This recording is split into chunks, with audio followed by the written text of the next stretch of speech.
I'm Derek Thompson, longtime writer with The Atlantic magazine on tech, culture, and politics. There is a lot of noise out there, and my goal is to cut through the headlines, loud tweets, and hot takes in my new podcast, Plain English. I'll talk to some of the smartest people I know to give you clear viewpoints and memorable takeaways. Plain English starts November 16th. Listen for free on Spotify or wherever you get your podcasts.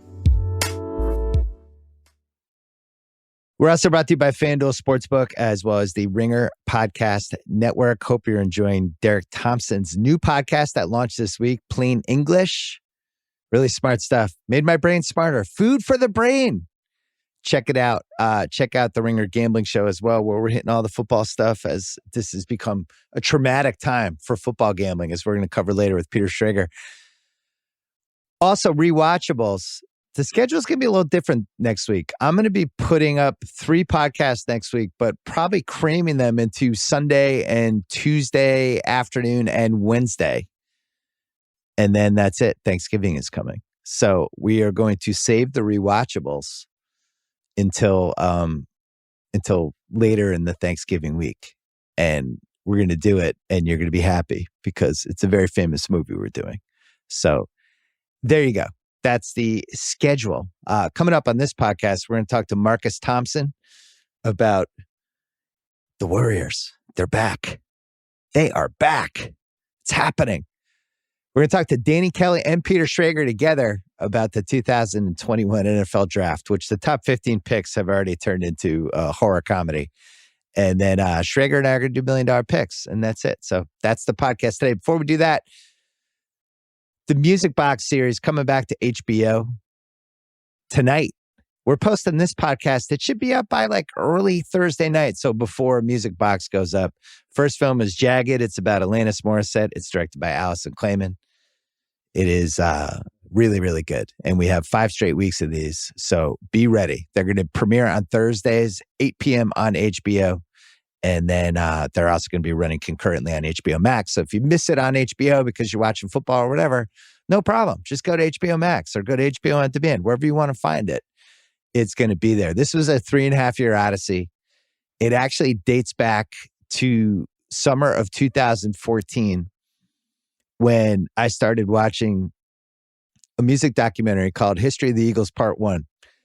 And I watched it for whatever reason over and over again that summer. I think I must have been really burned out from a bunch of different things, but I took a couple weeks basically off, and it was just kicking back and trying to refuel and get my batteries going again. And I started watching it, and it was unlike any music documentary I had ever seen. Usually they're big, sprawling, beginning, middle, end. They're kind of done a certain way.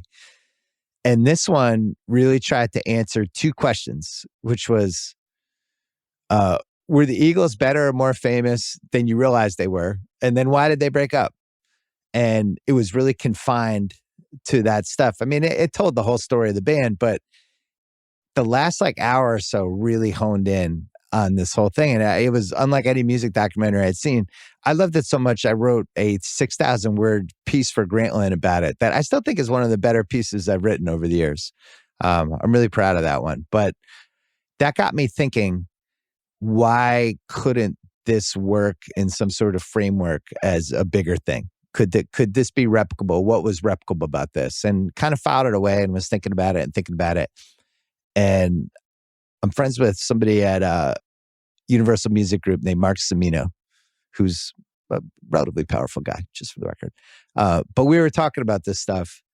We were talking about music documentaries in 2017, and he said jokingly, like, everybody comes in here and pitches some version of a 30 for 30 idea. And I said, that's funny. I've been thinking about this for 3 years, and I had a document with a couple ideas, and just kind of sat on it, didn't do anything. And he said, well, why don't we try to figure it out? So that's what we did. And that's why Mark's one of the executive producers, along with Jody Gerson, also from UMG, because I realized pretty quickly the music industry is a lot different than sports. Sports, you're basically trying to get the rights from a league to make a documentary, or you're fair using it in some cases, or you're going directly to the person you need for the film. It's a lot more cut and dry. Music, man, you have You have artists, you have managers, you have labels, you have the rights to the songs, you have the publishing rights. And also artists are really careful about what they want to do and who they want to do it with. And I think that's why we've seen such varying degrees of quality with music documentaries over the years. A lot of the times the artists are involved with the film itself, which, you know, they're going to spin it a certain way. Even the Eagles doc, which I love, those guys were tangentially involved and probably really involved. And the reason you know that is because the one thing it never really goes into is the Don Henley, Glenn Frey, what was actually going on with these guys. And if somebody was doing that completely independently, I think they would have probably spent another 5-6 minutes. Was Frey jealous of Henley because Henley became the lead singer of the band? What was going on here? That's the real reason that band broke up, I think, was because of the alpha dog issue between those two guys. They couldn't 100% go into it, but that's the thing with music films. If you're going to get the participants, they're going to have some sort of sway over it. So we knew that was an obstacle going in. We had launched Ringer Films in 2017, and Sean Fennessy and I, we really started talking about stories we wanted to tell, stories that were still sitting there, documentaries that had already been done that kind of removed the idea we might have had off the table, things like that. We were looking at different artists, like it's just everything, really complicated, and kind of made a master list of maybe 20, 25 films that we liked. And then in 2018, as we got a little momentum, we hired Noah and started meeting with directors. And what we realized was sometimes the directors would have an idea for something that we hadn't thought of, which was very similar to what happened with 30 for 30. I remember there was a few times where we went to somebody and pitched them an idea, and then they'd be like, yeah, that's a good idea, but what about this? Barry Levinson was probably the most famous example of that. We went to him to talk ideas, and he really wanted to do something about the Baltimore Colts and their marching band. And we were like, okay. And you learn over the years, if somebody's really passionate about an idea and they're a good filmmaker, you want to ride it with them. So a good example for this series was we really wanted to work with a filmmaker named Penny Lane, who's fantastic. We had seen a documentary she did called Hail Satan, and it was just so original and so funny. We just wanted to figure out how to get her in the series, and brought her in, talked to her, pitched her an idea. She listened, and she's like, you know, what I really want to do is do a documentary about Kenny G. And she explained it, and we were like, Kenny G, okay, that's unusual. Make the case. And she sent us one of the best pitches I've ever gotten and made an incredible film. And that's what we tried to do with this series. And that was some of the DNA of 30 for 30 back in the day. Was ultimately, it's a filmmaker driven series. You've got to support their vision, and you've just got to ride with how they see something. And we tried to do that with this. We tried to tell 6 stories.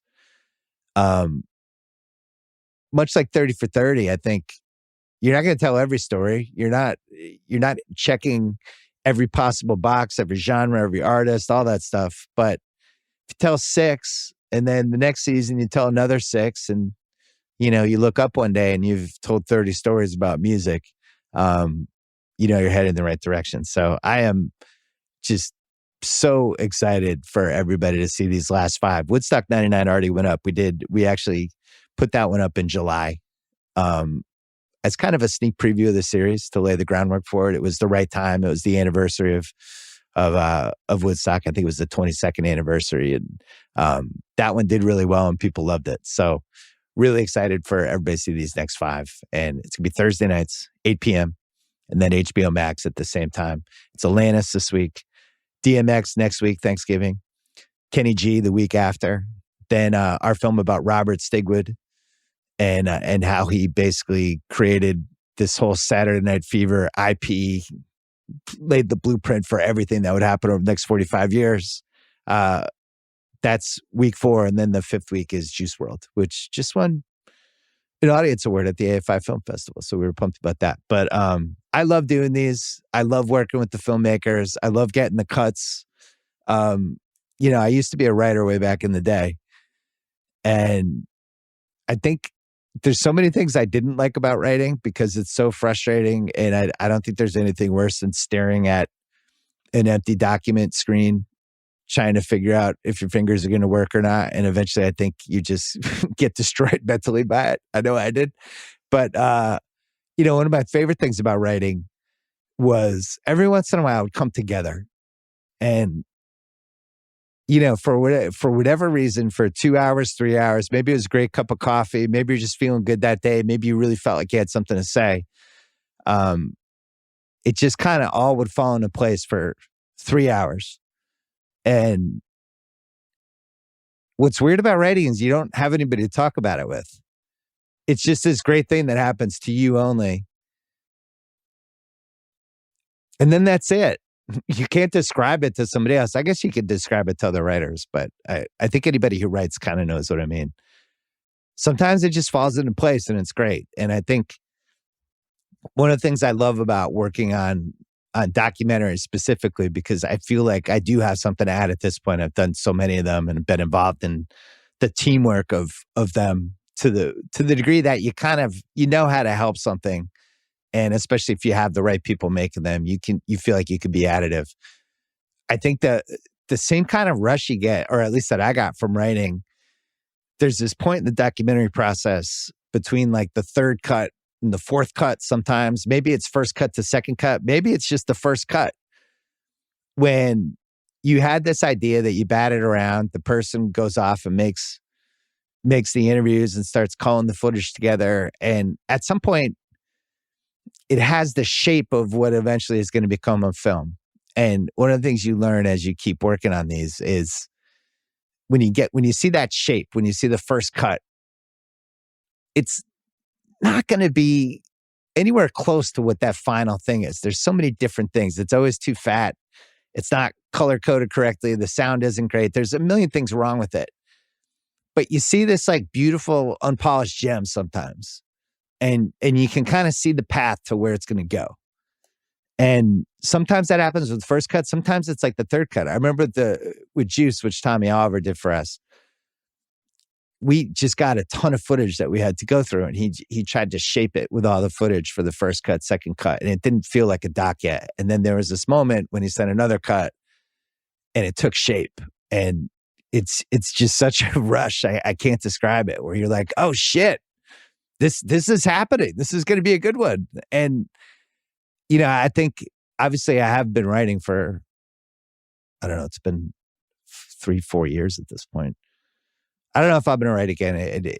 I might be done because I do feel like it's like golf. If you're not doing it all the time and if you're not working on it, it's not worth doing. I don't think it's something you just parachute in and type some stuff. Like it's just not going to be at the level you're going to want it. At least that's how I feel.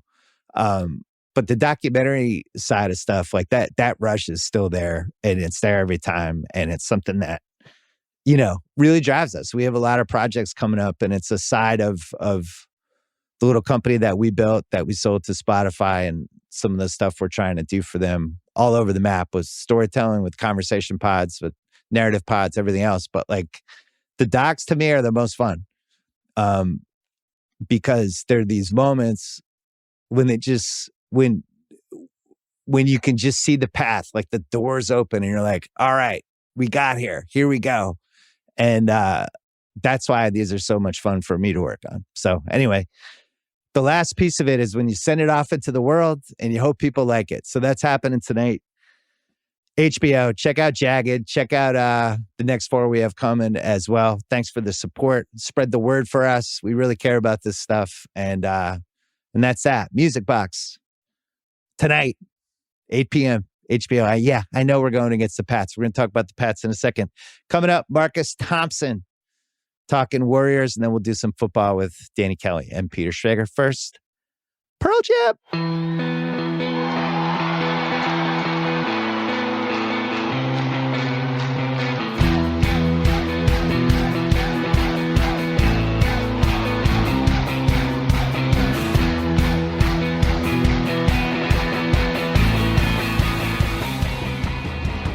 All right, we are taping this. It is a little past 1 o'clock Pacific time on Thursday. The Warriors are playing tonight. They're playing at Cleveland. No Evan Mobley, so there's a chance they could be 13-2 by the time you hear this podcast. Our guy Marcus Thompson is here from The Athletic. He just came back from a little mini road trip, watching them beat Charlotte, or they lost to Charlotte, then beat Brooklyn. They beat the hell out of Brooklyn. This Warriors thing is real. You could feel it brewing in the preseason. You could feel it brewing opening night. Now this is the week everybody's like, oh, Warriors, contender, bandwagon. But they're playing better than any team in the league. Are you a believer? I'm trying not to be, but I don't have a choice. I've been in denial. A lot of people are talking about, is this like 2015-16? And I'm like, yo, chill. They won 24 in a row that year, right? That was a 73-9 jaunt. And they were coming off a title, so you knew like what was happening. This team, I'm like, relax. It's more like 12-13, right? Where they were good. You didn't know what to expect. You kind of wanted to see how it played out. But after that display in Brooklyn and the way Steph Curry took over Barclays Center, it started to feel real. I don't know how long I can hold off. It's pretty legit. Well, think about this. They're 2 losses. First one, they lose in OT to Memphis. Easily could have won. Second one was Sunday night. They lose to Charlotte. Kind of a dopey game. It felt like they were going to just flip the switch and win it. They never did. Comes down to a jump ball down 2 where the ref just throws it right to Terry Rozier. It was the worst jump ball throw I've seen in like 5 years. And then they end up losing that. The point is they haven't had a legitimate loss yet. What's crazy is, I picked the under for them before the season. Then I changed my pick, although I wasn't allowed for the actual rankings. But I changed my pick right before the year because I liked everything I was reading. I thought this would take a little time until Klay came back for this to look the way it was going to look. You figured they could replace some of his points with Poole, but it's been more than that. Like, this team looks like a finished product, and we haven't even seen the Klay part yet. I'm stunned by that. Are you less surprised? You're around the team a lot more often than I am. No, I'm stunned. Like, this is too soon. I mean, all of it was like, yo, Klay gets to this team and Wiseman gets to this team, then you'll get to see like how good they can be. But they're looking like one of the best teams in the league without those two. They've added shooting, right? And you kind of know the Warriors kind of need that. Like, that's integral to how they operate. It's a lot about freeing up Steph. You got to have the spacing. But who knew it was like a magic pill? Andrew Wiggins is playing incredible. Yeah, let's take the guys one at a time. Let's go with Wiggins first. Wiggins is like 18 a game in 29 minutes. He's had a couple like best guy on the floor games. And this seems like the closest we've been to what we expected in 2014 when he was the first pick in the draft. Of like, this is a 2-way guy. He's an incredible athlete and he can shoot. And the only question was, does he care? It seems like the DNA of the Warriors. I don't know if they're putting it in an IV and just injecting it in him or what's going on, but it seems like he cares this year. And he started slow. Like, early, he was struggling. He had a knee issue. He dealt with the whole vaccination stuff. That was a big drama. I don't think he was comfortable doing that at all. And it kind of threw him for a loop. But the last few weeks, like, it started with actually Minnesota. Remember, he dunked on Karl Anthony Towns. Like, he had an extra level that game, and he said, "Yo, I'm gonna keep it." And he's been aggressive, but I think that's he has the space to kind of do his thing. It's not him and Steph and a bunch of dudes who can't shoot. It's hard to clog the paint on his team. So he's like getting to the basket. I've never seen him this good on offense and defense at the same time. He's been consistently good on defense, and then offense kind of comes and goes. Now when Steph steps out of the game, like, Wiggins is like, let me take over. And they've been begging for this. They've been wanting this so badly. Like, Wiggins, just take over. Just do you. When Steph sits, you got 6 minutes to just be in your own universe. And this is your team. And he's kind of doing it now. And it's a problem. Steph sat 7 minutes in the third quarter against Brooklyn. 7 minutes. Brooklyn had KD and Harden on the court. Steph was sitting, and they expanded the lead. Like, that just doesn't happen in Warriors land. Well, I think people, and I'm guilty of this too, Wiggins is only 26. It feels like he's like 31. It feels like he's a finished product, but came into the league after 1 year in college, and the Minnesota stuff was weird. The Golden State stuff, like, right as he maybe is going to go up a level, only plays 12 games for the Warriors. Then we have last year, which is kind of a weird jammed together schedule year. This is like the best situation he's been in. I think what's interesting with him, he's always scored. Like you go through just look at his basketball reference. He's never been lower than 16.9 points a game. He had 23.6 in 2017. The point is like, he can, if he's going to play 30 minutes, he's going to score 17, 18 a game. So you have that. And then you have the Poole piece. Now, you've covered Poole for his whole career. He was a late first round pick, kind of a flyer. I didn't think this would turn into this where you're like, holy shit, when Klay comes back, who's losing minutes? We can't take him from Poole. So did you see this coming? I saw that he had the talent, right? Some of these guys, I mean, largely because of what the Warriors needed. They don't have another guy who can, from the top of the key, make something happen. They just don't. It's Steph and it's Draymond. That's their two creators. So you can see Jordan Poole. He's got some handle. He's got a nice little shot. It was terrible at first. His shot was terrible. He's done something and the shot looks decent. But now, like, there are some stretches where it's like, yo, they got another Steph. I didn't see that at all. Now he'll go some stretches where he's the complete opposite, right? He's the type, he'll chuck that 28-footer after he missed 3 in a row. And it's like, wait a second, Jordan. That's what you do after you made 3 in a row. So he's got kind of that. He's got some J.R. Smith in him, right? But he can create off the dribble. He can get hot in the manner that Steph and Klay can, just not as efficiently. And he's a weapon. I don't think anybody saw this out of him. And crazy enough, it happened after he went to the G League. He got sent to the G League, which was like, this pick ain't working out. And he comes back and he looks like a different player. And he's been the salvation for the Warriors kind of like draft process because they've had a lot of misses. Jordan Poole has emerged as like, all right, man, maybe the record isn't as bad as we thought. Well, they have last year. It was if Steph didn't have a good game, they lost. This year, bottom line. This year, Steph's had games when he didn't even shoot that well, and they were still winning by double digits because now they have 3 guys who can create something for themselves, plus Draymond who can create something for other people. So you really have 4 either shooters, creators, playmakers, and then a 5th when Klay comes back. And then all of these people they added who make so much more sense for the team than last year did. The shocking one to me is Iguodala because I thought he was finished last year. He just looked like he was done. That was it. It was over. He looked it, didn't he? He just looks rejuvenated. He's such, like, Steve Kerr has always called him the adult in the room. And he's still that dude. He's still the guy who's like, all right, things are not going well. Sub and Andre put the ball in his hands and he just calms everything down. He and Draymond, they're like community college teachers who got some good students, right? Like, oh, we got some proteges here, right? Like, we're excited about teaching. Jonathan Kuminga, Gary Payton II, like kind of guys who are in their ilk, right? Who think like them and want to smother and want to make plays on defense. And they're just eating everything they say, just eating it up. It's a bit of a rejuvenation. Like you can see Andre, he's just so valuable. Steph loves having him. Draymond loves having him.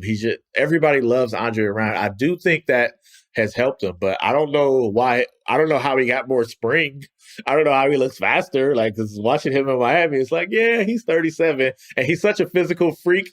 It was jarring to watch him in Miami. It was like, oh, okay, this dude who's always been in incredible shape, always been an incredible athlete. You can start seeing that he's not, right? You can start seeing it's like, oh wow, Andre finally started declining, and then he comes here and he's like dunking and running a break. Like, it's incredible. It's incredible. Credit to Steph. Yeah, usually when they hit that point, it never comes back with basketball, especially with the swing guys, like like the Sean Marion types that relied on athleticism, at least for a little. They also had the hoops IQ, but. And yet there would be this little cliff that you saw, and then that was it. I think there was a moment in that Charlotte game.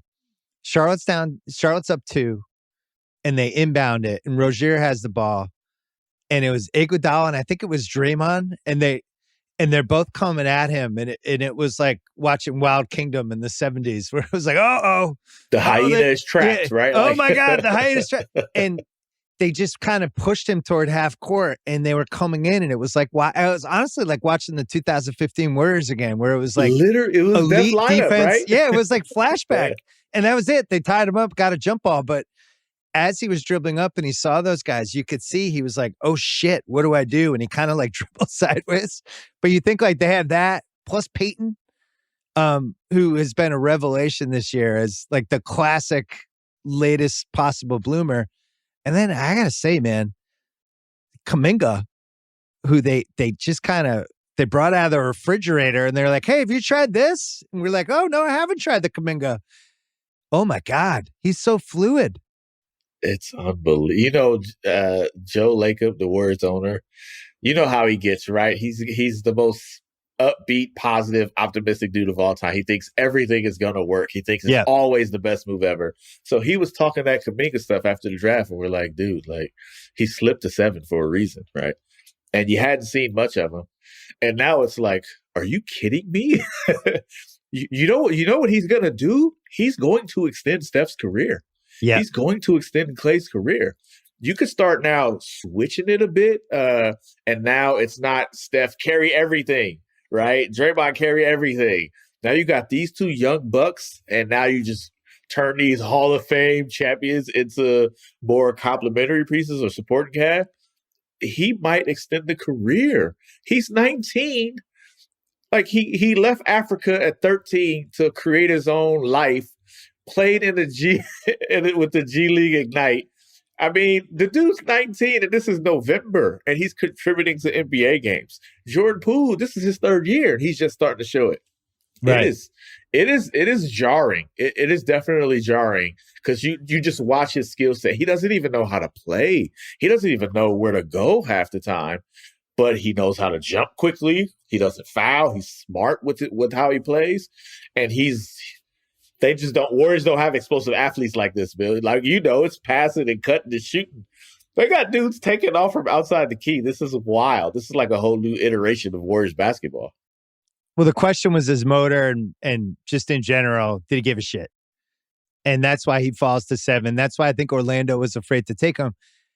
Listen, sometimes guys just go to the right team. I think if he goes to Orlando or OKC, I'm not sure we're as excited about him. I think when you get in this atmosphere and you got uncles, you got Draymond, you got Andre and Steph, you get 3 people who are like, all right, here's how you're a professional. So that's perfect. They can ease him in. They're not actually relying on him, but when he comes in, it's like this incredible, weapon.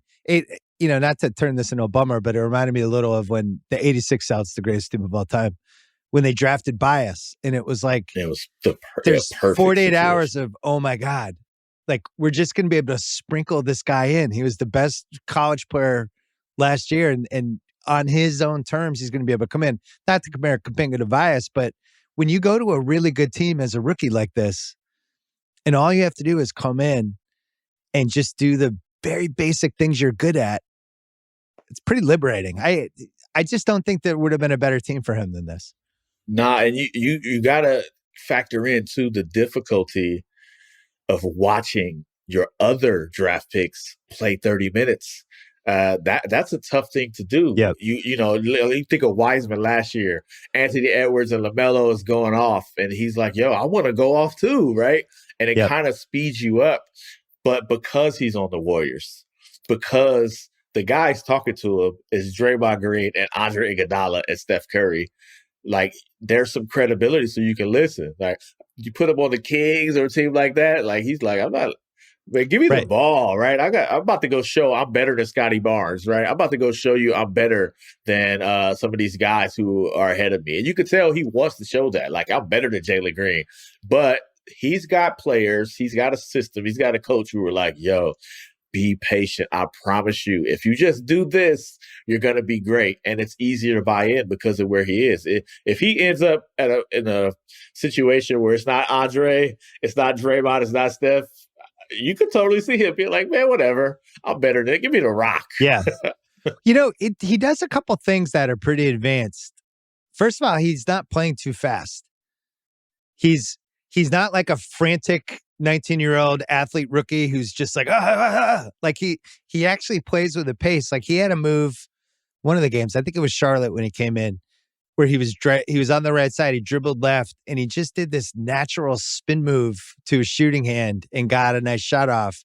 And I was like, Jesus, that was like a year 4 move. And then he'll come over, he'll set a pick for Steph, and he just kind of instinctively knows when to roll already, which is like, all right, that can't be taught. So there's, it's like having a fun toy. And I think like when I watch this Warriors team and you think how lucky they were with that Russell trade, which is just Russell for Wiggins straight up is a bad trade for Minnesota. And to end up with Wiseman and you get Poole, you get Kuminga, and then hopefully Moody, that's 4. And you almost have like when we were growing up, like those late 80s, early 90s college teams where they would have the stacked seniors and juniors. And then like Duke would have like, here's Grant Hill. He's a freshman. He's the best freshman in the world. We're going to ease him in. And it does kind of feel like the NBA version of that, right? No question. You know what's funny about Kuminga? He was not this in Summer League. In Summer League, he was like, give me the ball. I'm creating from the perimeter. I'm jacking up a bunch of threes. I'm taking people off the dribble. And it was like, how you going to get this dude to buy in? And already he is, right? Already he's like, all right, I can play. I can just do this thing. I also think they did learn a lesson from Wiseman last year, like where it wasn't so simple for Wiseman. I mean, he had 2 practices and there was the starting center, right? Yeah. So it's like they learn, like, yo, let's just put dudes in give them 3 or 4 things to do and let them master that before you start adding stuff. I do think that helps. But it's a little like rookie quarterback, right? Like the Jets just throw Zach Wilson in and he gets annihilated. It's like, is Jack Wilson better off than he was 5 weeks ago? No. And Wiseman was like that He's too. Probably worse off. His body is anyway. Well, I think Wiseman was worse off from last year. I don't think that helped him to get thrown into the fire like that. No, it was tough. I mean, he had a couple plays where he's bringing it up, and it's a highlight where the 7-foot dude is dribbling up court and running a break. But that stuff is like, those are bad habits. He took a lot of 22-footers. They're trying to post him up, but he doesn't know how to post yet. So they needed to run like a lot of pick and roll, keep it simple for him. And they're doing that with Kuminga. And I bet you when Wiseman gets back, they're going to do the same thing. Because don't give him more than what you give Kevon Looney, right? Catch the ball, finish. That's it. Set a screen, make a pass. Kerr said last week he didn't intend on playing Kuminga. And then there was some practice on like a week ago where he just destroyed the practice. And they were like, all right, fine. We'll give you 19 minutes. Practice. Yeah. He's literally guarding Steph in practice. Steph is like, yo, he's blocking my shot. He just kind of blew their mind. And, one of the reasons I didn't know they would be that good because they gave up so many defensive players. They lost the guys. And the central point to all of the Warriors teams has been Klay guards point guards, and Steph doesn't have to. And now without Klay, they lost Kelly Oubre, they lost Kent Bazemore. Those were the ones who did it. So it's like, who's going to do it? And now they brought back Andre who can do it. Kuminga can do it really well. Wiggins can do it. So now they've got all these options, and then you have Draymond playing like out of his mind. But that's the interesting part. That's what's good about Kuminga. He got to earn it. Like he's in practice blowing people's mind. It's like, yo, let's get this dude a few minutes here. And that's when you hear Steph talking about a guy blocking his 3-pointer. Like you're like, what? How do you block the quickest release of all time? And Kuminga gets to it sometimes. Yeah, because the best guys know. You saw Durant had a press conference after he played Toronto like a week ago. Yeah. And he went out of his way to talk about Scotty Barnes. Yeah. 55 seconds. And he did this thing when I would do the pods with him. He went out of his way to talk about Booker once when Booker was like, on lottery Phoenix teams. He's like, that guy, they can kind of see it. And it really does seem like the Warriors see something with Kuminga, like Curry and Draymond specifically, and probably Iguodala too, where it's like, no, this guy's different. This guy, so I wonder like, if Draymond takes you under his wing, which he's clearly doing at least a little bit with Kuminga, that's mostly good. What would be the downside of Draymond having Uncle Draymond trying to shepherd you? Because Draymond could be tough too. He could definitely be a demanding teammate. You gotta have skin for it. Klay can tell you about that, right? Klay's been the brunt of Draymond for years. Klay wasn't always the great defender. I've seen him yell at Steph. You just have to have a certain disposition because it can wear on you. Like it can break you a bit. And he's gotten better as he's gotten older, he's got the gray in his beard now. He's got some wisdom about him.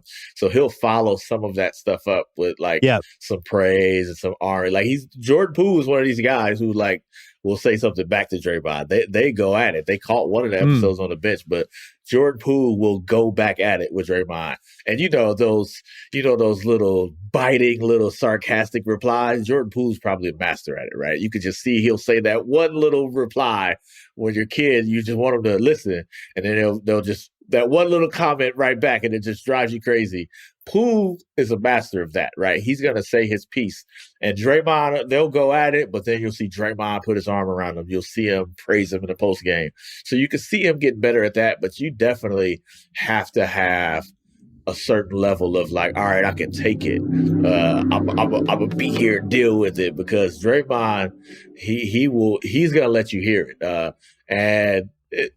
There's been some issues where guys who just yo, this dude is too much. He's lessened it some, but now he's got 3 rings. So what's Kuminga gonna say? He's just gonna suck it up, especially when you see it working, right? When he tells you, if you do X, Y, and Z, this is gonna happen. And then to a 19-year-old who's never played, you're like, oh, yo, that worked perfectly.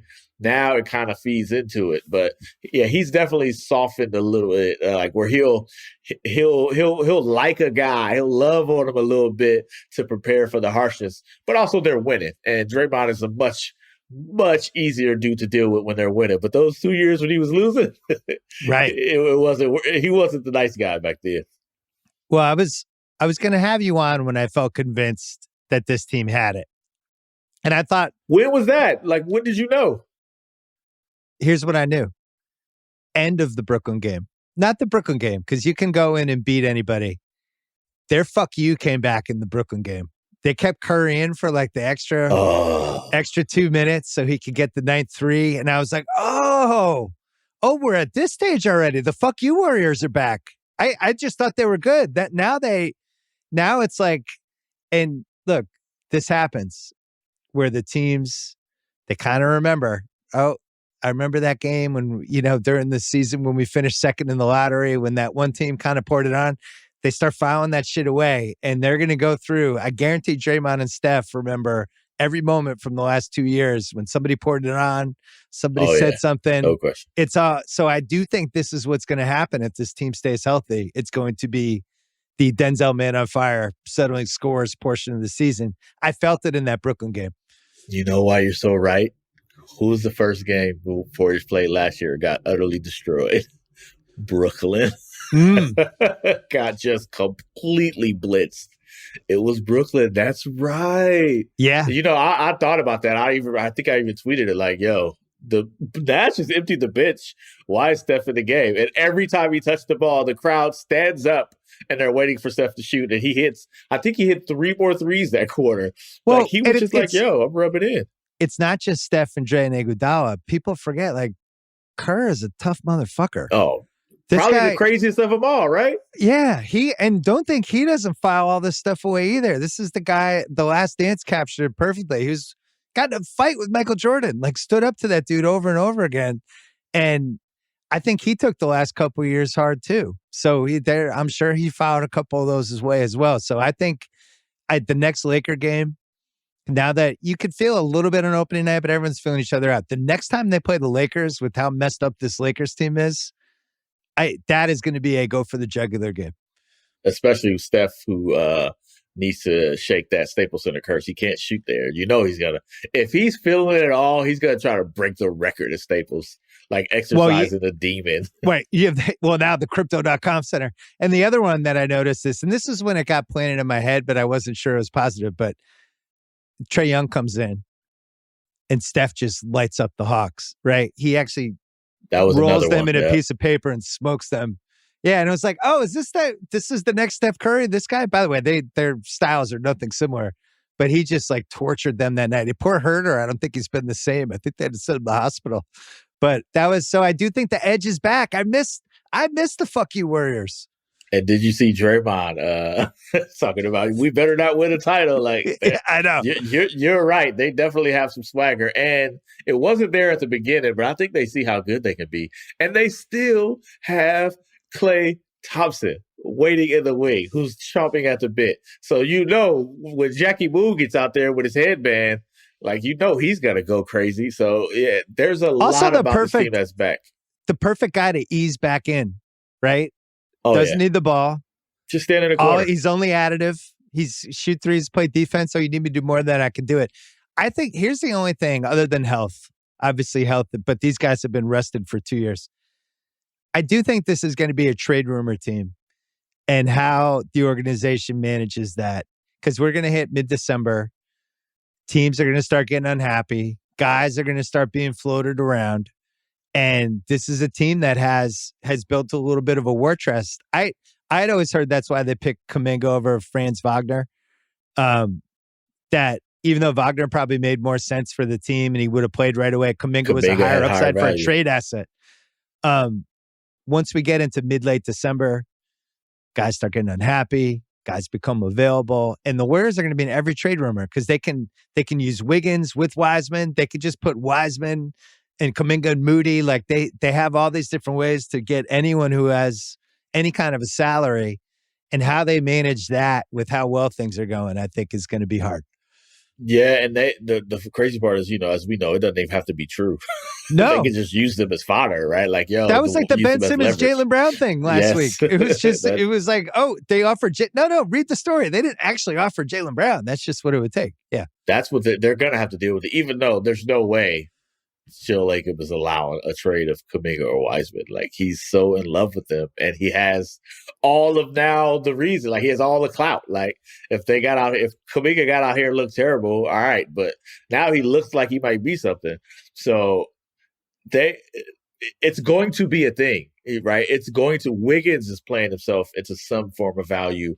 And don't forget about the Damian Lees, like these other little guys that are valuable on the roster, Otto Porter, that other teams might want. I don't think they won't do anything big because they actually have the acquisition coming in Klay. Like, the Warriors have a big acquisition coming. But you're right. It's going to be the kind of self-fulfilling monster, right?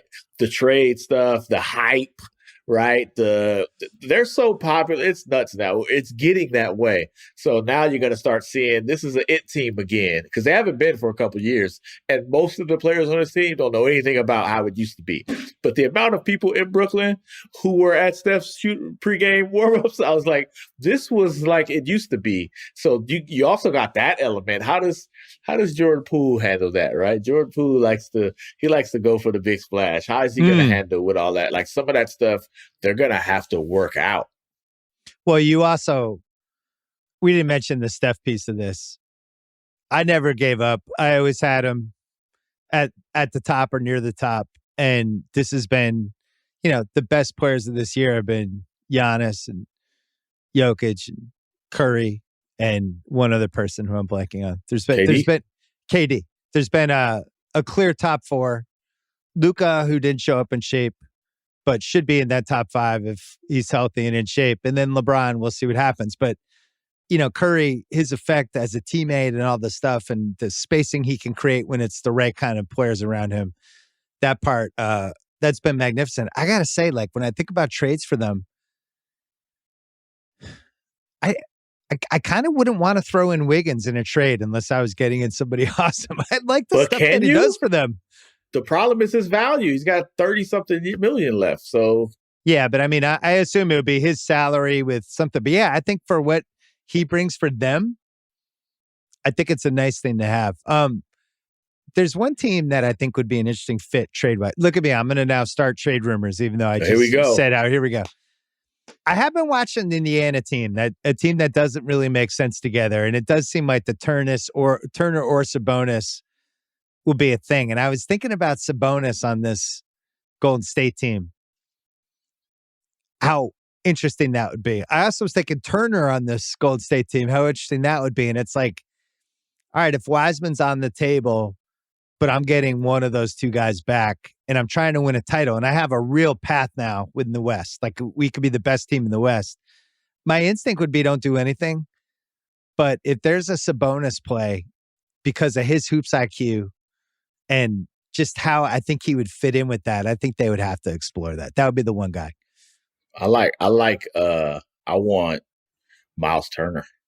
Yeah, Turner would be another one, right? I like the 3-point shooting ability. I like the rim protection and the 3-point shooting ability. And Turner was a guy that, was rumored to be in the mix around the draft point, but Indiana, for some reason, never decides to trade these guys, right? I know. For some and reason, meanwhile, they can't play together. Yeah. The interesting part about this, and you're so right about Wiggins, he's far more valuable on the roster than off of it. Yeah. But one of the reasons, when you talk about Steph, is the chemistry is back.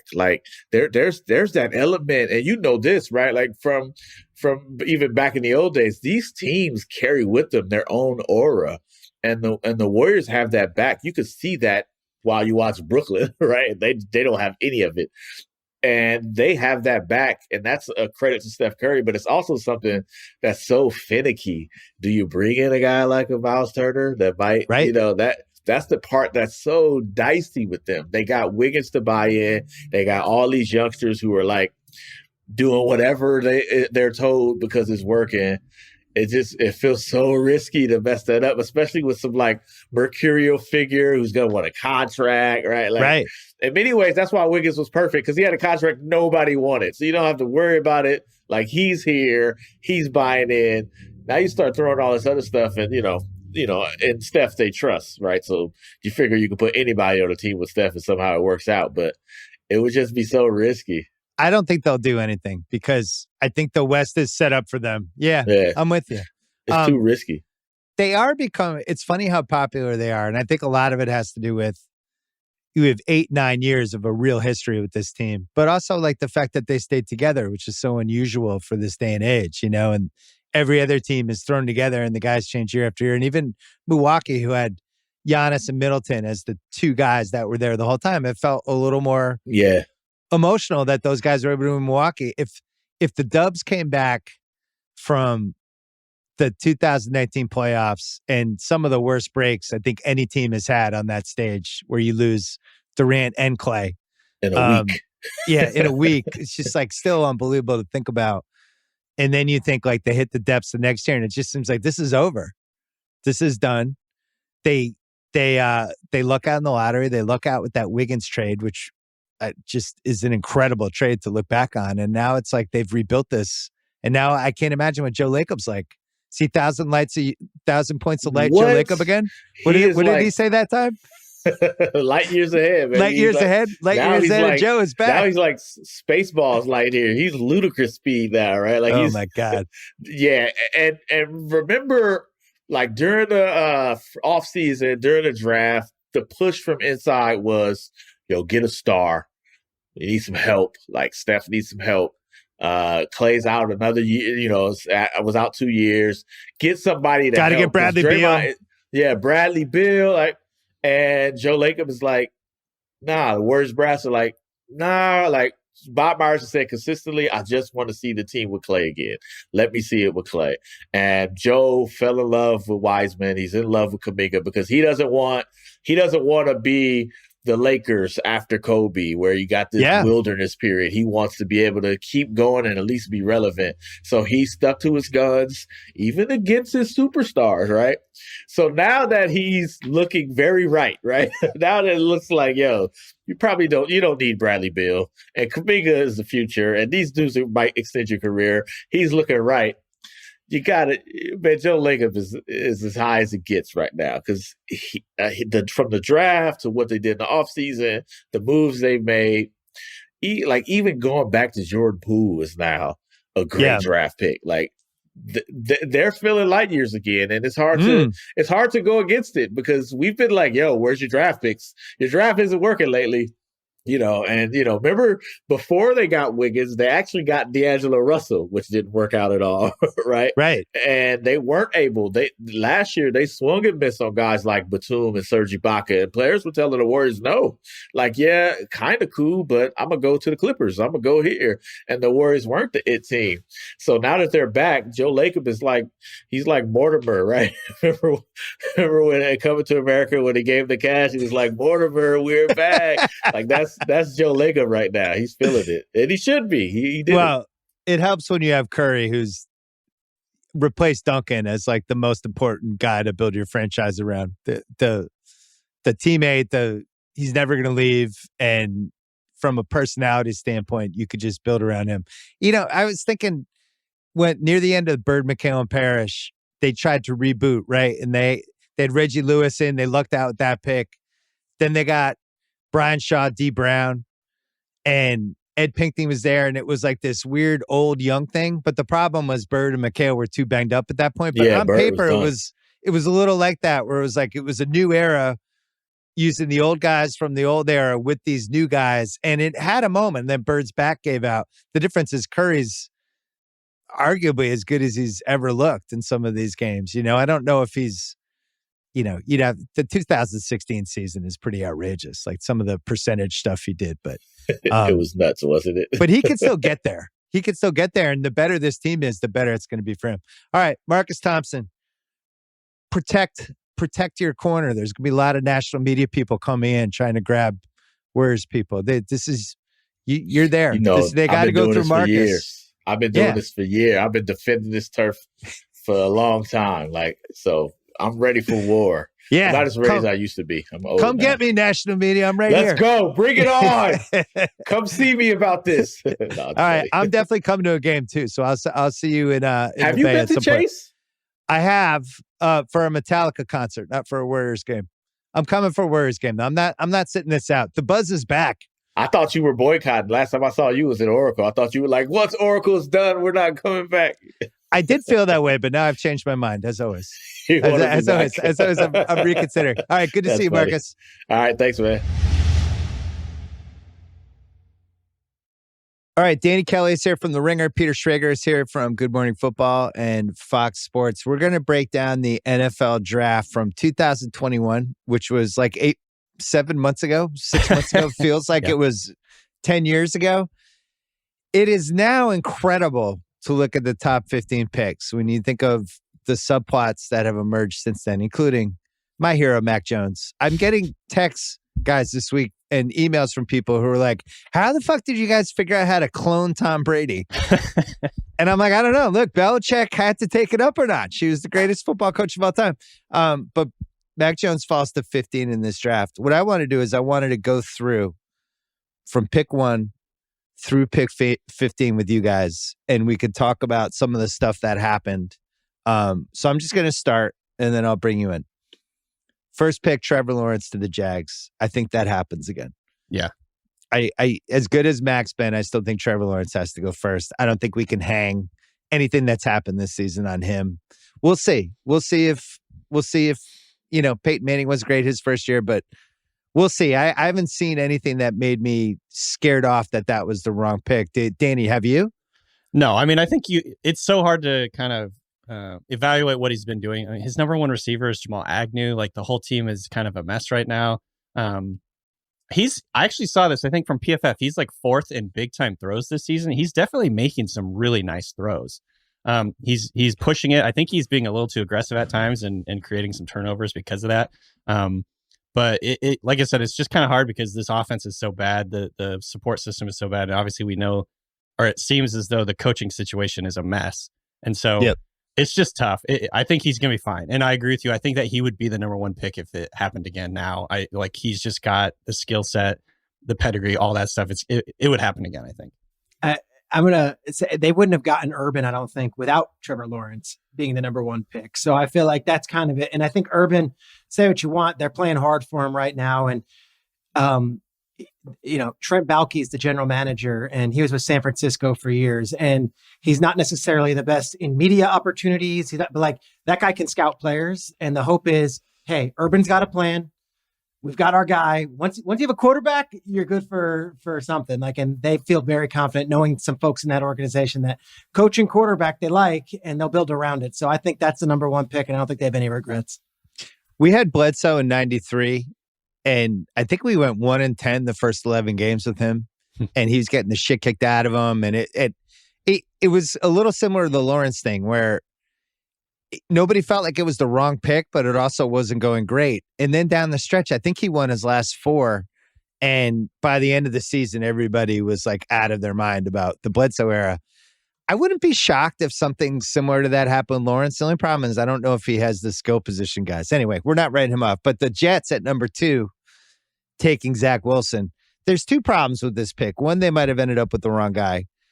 2, just what Miami got at number 3, where Miami ends up trading the number 3 pick for number 12 in 2021 and for a first and third round pick in 2023. When you think like that, that's what the Jets could have had. They could have moved back, gotten all these picks, and still potentially gotten Fields or Mac Jones. That's pretty tough. Schrags, what do you say to Jets fans as they kind of reconcile themselves with the fact that this is how it ended up? It's been a disaster on every level, and they didn't bring in a veteran quarterback to groom him. Like Kyler now has Colt McCoy to groom him, and Trevor Lawrence has veteran quarterbacks in that. But like Mike White and James Morgan were the quarterbacks in camp. They didn't have Flacco until they traded for him, and the offensive line is atrocious. The defense right now has given up 175 points the last 4 weeks. It's the second worst of any, and they have a defensive head coach. Yeah. So you're literally saying, hey, you're going to start week 1 behind a porous offensive line with no real skill position players, and then also have a defensive head coach. It was like laying him out there to just get the shit kicked out of him. And I know the arguments are, well, look at Peyton Manning's first year, look at Aikman's first year. Those guys struggled, and they use that for the following year. But like, I don't know what the plan was for this year for Zach Wilson. And, you know, we talk about Garoppolo being there with San Francisco, and whether or not, like, wouldn't have a Garoppolo type quarterback been perfect for the Jets this year? Like, all right, you're here for now, and we're not sure if that's the long term, but you're going to take the lumps this year behind that offensive line. You could figure it out, and then Zach will learn. He's still really young, but I mean, honestly, they're going to Flacco right now. They went to Mike White. I don't know if Zach Wilson was 100% healthy, if they'd have him in the lineup right now. They cannot. He has regressed this season, and they cannot get it going when he's in the lineup. I don't know how that's good for the young man, and I don't know how that's good for the organization. So I'm going to trash the pick, but not necessarily Zach Wilson's fault. I'm going to trash the way they built this thing for him in year 1. What do you think, Danny? Yeah, I kind of agree with you. I mean, they have a veteran quarterback now, but like Joe Flacco is probably like the last guy I would pick to like be a mentor for the younger generation kind of guy. I think it's just like, it's pretty much exactly in line with what we were talking about with the Jags. It's just like so hard to evaluate in a vacuum what he's done because their support system there is just so terrible. Their skill players are still coming along. They're still rotating all these guys. They've got a lot of young players on offense. Their defense is terrible. I think the difference between Lawrence and Wilson picks is Lawrence was, you know, a multi-year starter and had been in some big games, had played some very high level competition. He'd done really well all along. I mean, obviously he had a couple bad games in college in like the, you know, big time games, but he'd been there, he'd seen those games. Whereas Zach Wilson's coming from BYU, he hadn't had those types of that type of experience. And I think he's like he's trying to play catch up a lot more than Lawrence, I would say, just based on the speed of the game. And, you know, trying to learn how to be a pro. I'm bullish. Like Zach Wilson's he's flashed too, just like Lawrence. A couple really nice throws. I would add, he had a joint practice with the Packers this summer, and the Packers just ran the Jets up and down. But I spoke to sources in Green Bay. They're like, the Jets are going to suck this year, but Zach Wilson's going to be awesome. Like, that guy throws things that it's almost Aaron Rodgers-esque. So the hope was there, but that was when he was a raw product. And I don't know what this year psychologically and physically will do to him because he threw 4 picks just about every start he's had, and it's only gone backwards. Yikes. All right. Well, number 3, Miami's sitting there. Right instinct to trade out. I don't know if it was the right instinct to say Tua is our guy, but it was the right instinct to trade out for what they got. Number 12 and a first and third in 2023. Ridiculous haul. San Fran moves up, and the buzz is they're moving up to take Mac Jones.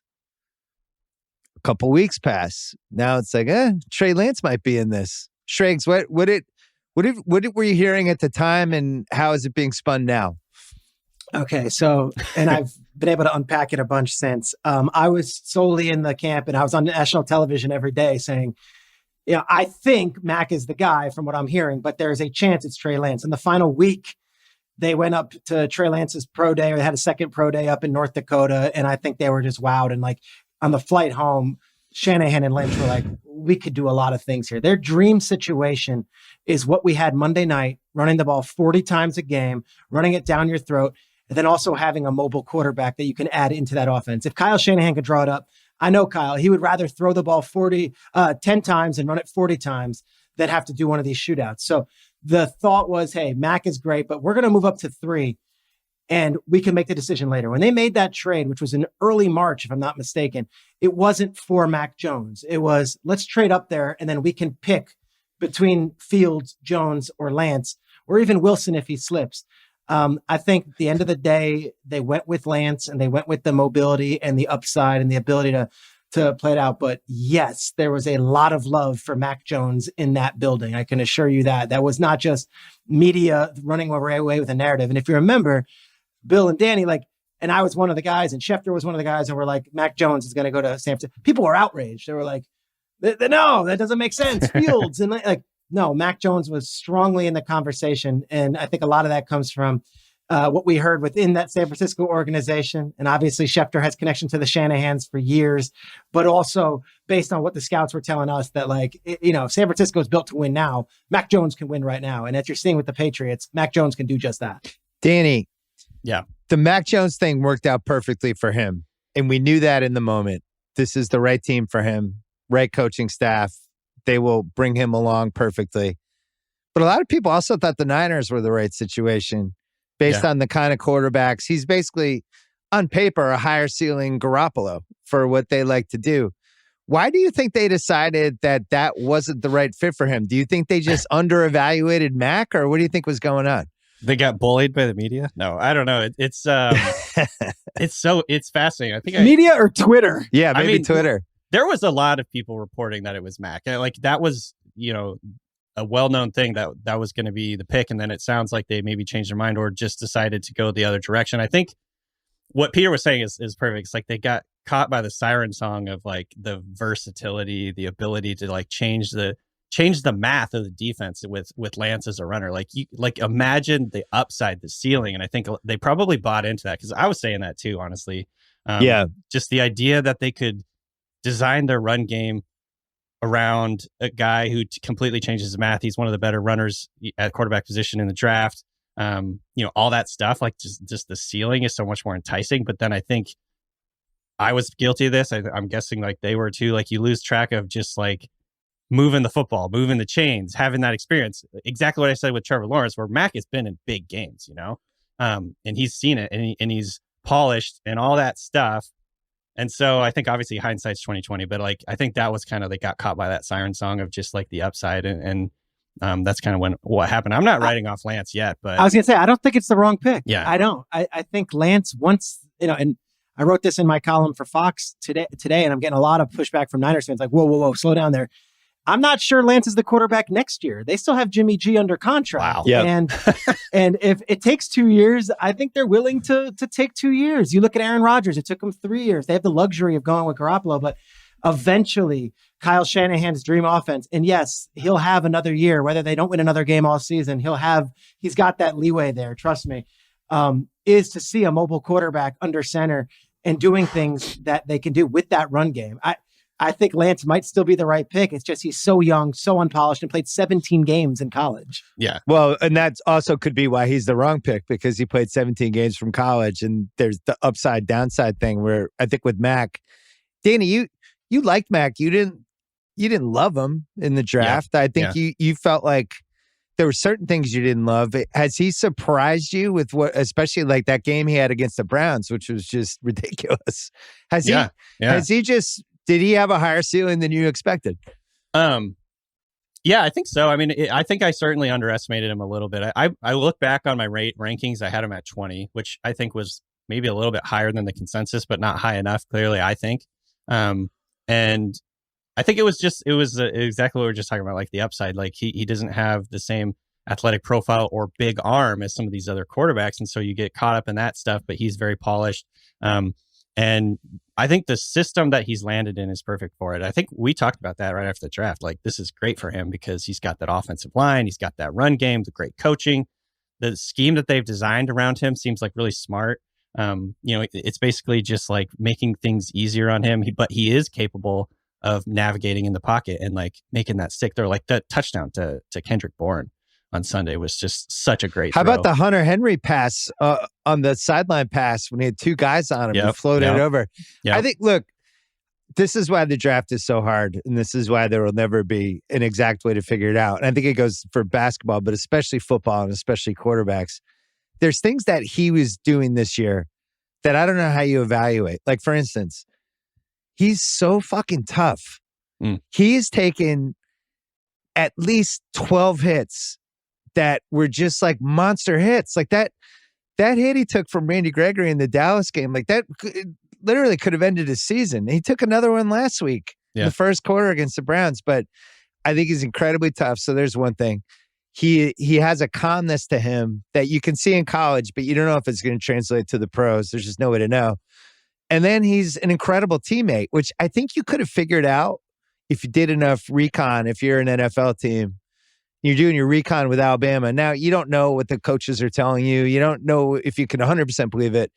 But he went into the Pats and he was immediately beloved and popular. From day one, he was hanging out with the defense as much as the offense. He was hanging out with the offensive line, and he's just like a teammate. And I think for the Belichick Pats culture, he's honestly like the perfect pick. And I don't know what his ceiling is, but he's perfect for them. Okay, so it's interesting because he's like a tennis player growing up, and I got everyone was like, enough with the tennis, because all during the pre-draft process, I'm like, this is the footwork. It's not sneaky athletic, but there's definitely athleticism here. Like, he comes from a tennis family and was like, his dad was like a world champion tennis player, all this stuff. But here's this kid, country club looking kid, was like a little like a kid model, like has this blonde hair. He doesn't have a great body.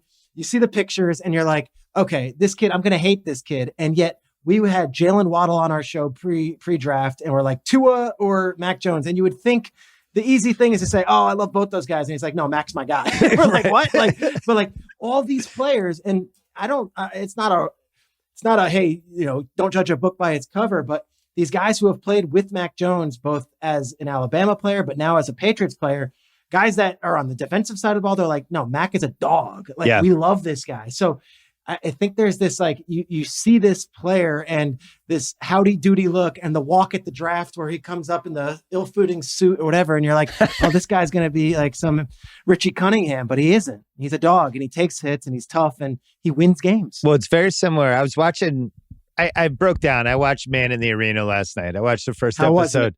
I got to say, it was really good. I was shocked. Okay. I really enjoyed it. And they really dive into some of the Brady stuff. And you watch Brady even scrambling that first season he was a starter.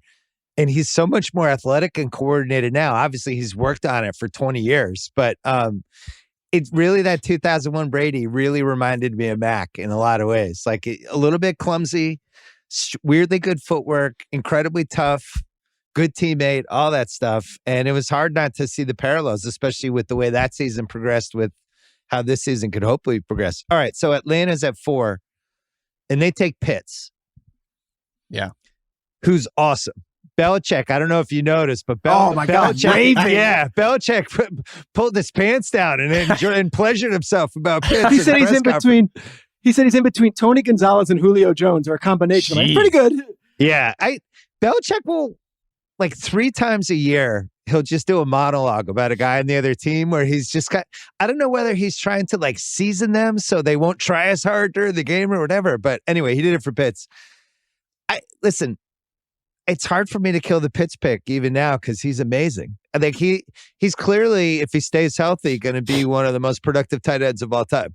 He is on that Gonzalez, Kelsey, Gronk. He's just going to be one of those guys if he doesn't get hurt. And they already have a quarterback who looked terrible last week, but for the most part, whatever. It's like, yeah, you could take Fields there. Does Fields have more value than Pitts? Maybe. Maybe, I don't know. It's hard. I can't kill him on it. I would have taken Fields there if I, in the moment. And I think now I think Fields just feels like the right pick, but I don't think you can kill them on it, right? I like the pick still. I think so. It is a question of whether they take the quarterback and sort of reset and start over at that position, or maybe they believe that Matt Ryan is the guy for multiple years here. Like, I think we can get a little bit ahead of ourselves and say, oh, this quarterback is too old now. We got to move on. We got to, pass the torch or whatever. when we've seen how long Brady's playing, I don't know how long Matt Ryan's going to play, but he's still passing at a pretty, quality rate. Like he still looks good to me. The support system around him isn't great, honestly. And with Ridley out, like his pass catching weapons have been whittled down to like Pitts and Cordarrelle Patterson. So, well, how about Gage, who everybody picked up in their fantasy last week, and he had like 0 catches. Yeah. He has no receivers. And so I still think I'm kind of now like, again, it's hindsight's 2020, but now I'm feeling like they feel confident they can keep building around Matt Ryan for a few more years and maybe, do that instead of completely resetting and putting all your chips into the Justin Fields thing. If it doesn't work out, then the team is set back 5 years or 4 years or whatever. So I think that's what they're doing. And I don't actually hate the pick. And Pitts has been honestly better than advertised. Like what he's been doing is incredible. When you add in the context that rookie tight ends hardly ever do anything, like he's running routes against cornerbacks on the outside and beating them. And so like what he's doing, and he's like 20, he just turned 21. So right. I think he's going to be really, really good in the league for a long time. And anytime you can take a player of that caliber, that blue chip type player where he's going to be a foundation piece for you, I think that like, you can't really knock him for that. Yeah, a couple of notes on it. I remember talking to Arthur Smith before the draft. At the time, it was off the record, and he was like, what are you hearing from San Francisco? What are you hearing from, who's at 5, what they're going to be doing? Just getting information. And I'm usually kind of close to the vest with it, but I'm like, I think the top 3 picks are quarterback. He's like, are you sure San Francisco's not going Pitts? And I'm like, really? I'm like, they already have Kittle and they just traded up 2 first-round picks. He's like, Pitts is that good, dude. Like Pitts is that good where I could see them trading up and Kyle just being like, give me the best player that I've seen in the draft from a skill position in years. And they were happy that he fell to 4. Mike Ditka has the record or something for most receiving yards by a rookie tight end. It's about 1,000. I think Pitts is on pace to smash it already. And you don't look at it and say, oh, Kyle Pitts is tearing up the league. But for all the things Danny said, for being so young and for what they've had to deal with Ridley being out of the lineup and kind of going through what he's going through, and then Pitts being a number 1 at age 20, I think they're happy with what they're getting. I'm okay with it. I think Fields would have been really fun for there, but then you have to figure out what to do with Matt Ryan. They had some salary cap stuff with Matt Ryan that would have been complicated. So I think it's all right. I'm also okay with Jamar Chase at number 5 for Cincy. I think the big question in the moment was like, you guys can't block. Why don't you take a left tackle? There's 2 premium left tackles. I kind of thought they should have taken Sewell. I don't feel like there's a trade back possibility for them because really, if you're going to trade back, you'd have to go all the way back to 12. And if you go back to 12, you might not get a receiver who they clearly wanted. And then Chase has been awesome. And now it's to the point where I think teams are playing them. We'll see what the Raiders do this week because the Raiders were so dumb against the Chiefs last week. Who knows what they're capable of? But it seems like teams are just like, all right, we're not going to let Chase beat us, and the other guys can knock themselves out. But Danny, you good with the Chase pick? Yeah, I mean, Pitts and Chase were billed as 2 generational prospects, and honestly, both of them I think have lived up to that billing so far. Chase looks like a top 5 receiver already, like full stop. He has been incredible. He's on pace to like set all kinds of rookie records. It's so funny, especially compared to like the narratives in the preseason where he like had a few drops in preseason and all that stuff. Like he was rusty. He didn't play for a year, and now he's come out and he's fixed exactly what the Bengals offense needed to fix, which was give them a vertical explosive element down the field. I think I saw like after like 5 games, they already eclipsed the number of like 20+ yard passes that they'd had the year before. He had a bunch of touchdowns on those plays. It's exactly what they're doing at LSU. So they had that built-in chemistry. It's hard to knock this pick. I mean, I don't think, honestly, picking Sewell there, because Sewell's been good too, it wouldn't have been a bad pick for them. But this hasn't been the situation where it's either or. Like, I think both picks would have been really good for their offense, and I think Chase is really working out for him. And I have no problem with this at all. Schrags. Great pick. Schrags. Chase or Jefferson? You could have one of them for the next 12 years. Who do you want? I would go Chase. Wow. I feel like Jefferson's really good, really reliable. He's going to be a number 1 receiver for 10 years.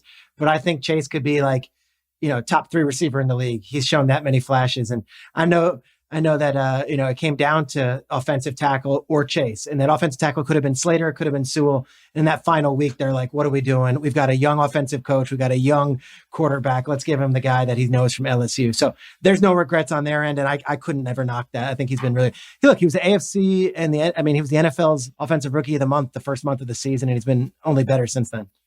I love Jefferson too. I think both of those guys. I think there is a world in which those are just the best two receivers in the league for like 5 years down the road. All right. We were relatively tame for those first 5 picks. When we come back from the break, all hell is about to break loose with the 2021 draft. And I don't think I fully realized how idiotic things got until I went back into the research. Take a break, come back. All right, coming back. Number 6. Here's where we get our wonk on with the 2021 draft. Philly says, we want to move. We want to get out of this pick. We're going to move back. We have the 6th pick. Miami goes, well, we'd love to move up. I don't know why we want to move up. We just made an incredible trade. We're going to move up. We're going to give you number 12, number 123, and a 2022 first round pick. You give us 6 and number 156, we got a deal. Miami moves up. Miami has all these other picks. And guys, I don't know why football doesn't work this way. In the NBA, we'd be like, all right, here's the trade. We're going to keep the better pick in 2022. So we have the Niners pick. We have the Miami pick. You'll get the lesser pick. Miami's like, here's our pick. We're winning 11 games this year. Won 10 last year. Here we go. Take it. And now that could be a top 5 pick. Hey, all right, first question, Danny. Mm-hmm. Trading up to 6 to take Jalen Waddle, did that make sense to you at the time? And no. How bad does it look now? No, it didn't make sense to me too. I think I even wrote that in my like draft grades article. I was just like, this process, I don't love the process, especially for as good and dynamic as Waddle is. Like, if you're going to trade up for trade a future first to get a receiver in the first round, it better be Calvin Johnson. You know what I mean? It has to be like a big alpha guy who can dominate a game at all 3 levels in the red zone. So if it was Pitts, you would have been good with it. I'd have been more okay with it for sure. Yeah. But trading up, and again, I love Waddle. This isn't necessarily a knock on Waddle, but it's like the style of receiver that he is. And especially like it's improved over the last few games, but like his his average depth of target was extremely low. It's basically just like these screens and things like that. It's like this guy's not changing your offense in the same way a guy like Jamar Chase has for the Bengals. I don't know if that's necessarily how they're going to use him going forward forever or whatever, but I think process-wise, it didn't make any sense to me at the time. And now it even looks worse because the Dolphins are bad.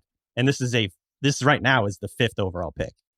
Right. And they're playing the Jets this week, so that could get a little better. Schrags, why don't we use protections in the NFL like we do with the NBA? Why don't we do top 10 protected picks, or it rolls over to the next year if it falls in the top 10? Why does the NFL not know about this stuff? It might not be allowed, but we have this weird wonky one with the Colts now, where Wentz, if he plays 75% of the snaps, that Colts pick, goes to the Eagles. There's some stuff like that, but you're right. If you have multiple picks, why not say, hey, you get the lesser of our 2 picks? I'll go back to this one though.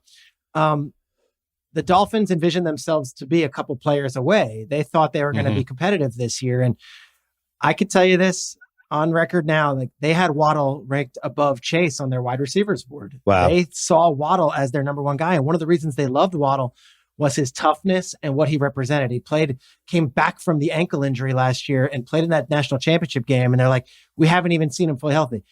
Also, I think Waddle's been really good this year. He's their number 1 wide receiver. I think he leads all the rookies in receptions. Like, he's been good. It's just that, hey, if you're going to trade next year's first round pick, to Danny's point, like, I almost need you to be unbelievable. But I don't know if there's any wide receiver you drop in that situation in Miami. A quarterback. The only reason I trade a future first is a quarterback. So that's the other fork, is they could have just taken Fields. Yeah. They could have traded up, taken Fields, and said, we now have Fields and Tua. We have the 2 best possible assets. That would almost be like a Philadelphia 76ers process type thing, right? We're building assets. We don't know what we're going to do with these assets, but here's some assets. And I don't know. I didn't see enough from Tua last year to think that he was the guy. And I just think Fields, higher upside, higher ceiling. And, obviously when you take Tua over Herbert, you're terrified to just admit you were wrong after a year. But think about Arizona. They admitted they were wrong with Josh Rosen in a year. They're like, fuck it. We took Kyler. Sometimes you just got to admit you're wrong. And I'll tell you, as somebody who's in the AFC East with the Dolphins, I'm so glad it worked out the way it did. I'm so glad they don't have their pick. It's just beautiful. Before the season, like, we would do these debates on Good Morning Football. Like, is it Bills or Dolphins? And it's like, I would always pop in because people think I'm a Patriots. No, I just love what the Patriots did in free agency, and they actually spent money, and they were like, let's fill some holes. I'd be like, well, what about the Patriots? I mean, it was a unanimous thing out there, August to September, that like the Dolphins were the second best team. It's whether the Dolphins are going to compete with the Bills. Dolphins are a distant third right now. Yeah, distant. All right, so none of that worked out, and then Philly moves too far back and might not get the receiver. We'll cover them again in a second. Number 7 is Detroit. Detroit takes Sewell, left tackle. Everybody likes the fit. Always great to have a franchise left tackle. There's a piece of this trade, though, where they don't have a quarterback. And you have Fields sitting on the board. And now you watch the Lions, and Goff is just a catastrophe. I mean, he's even worse for Detroit than I think any of us ever could have expected. So now you got Detroit going into next year. They're probably going to have the first pick in the draft that has no franchise quarterback. And they could have taken one, Danny, right here. They could have taken Justin Fields in this spot. And now they have a left tackle to block for a quarterback that they don't have. I felt like such a broken record. I almost felt like I was taking crazy pills during like the draft time because I'm like, take Fields. Take Fields. Yeah, you have Fields. no quarterback. Why are you not taking Fields? And obviously, like Fields has had an up and down rookie season, but I think you're seeing the traits are there for sure for this guy to develop into a high level quarterback. And it's like now it just is like, especially when you're watching Goff, like he's legitimately maybe the worst starter in the NFL. He can't push the ball down the field. He can't deal with pressure. Anytime he has to come off of his first read, it's a catastrophe. I think Tim Boyle might start over him this week, and it might not just be because of injury. Right. I'm being serious. It's kind of like it's like what we were talking about with Mike White and Zach Wilson, where it's like, he's injured.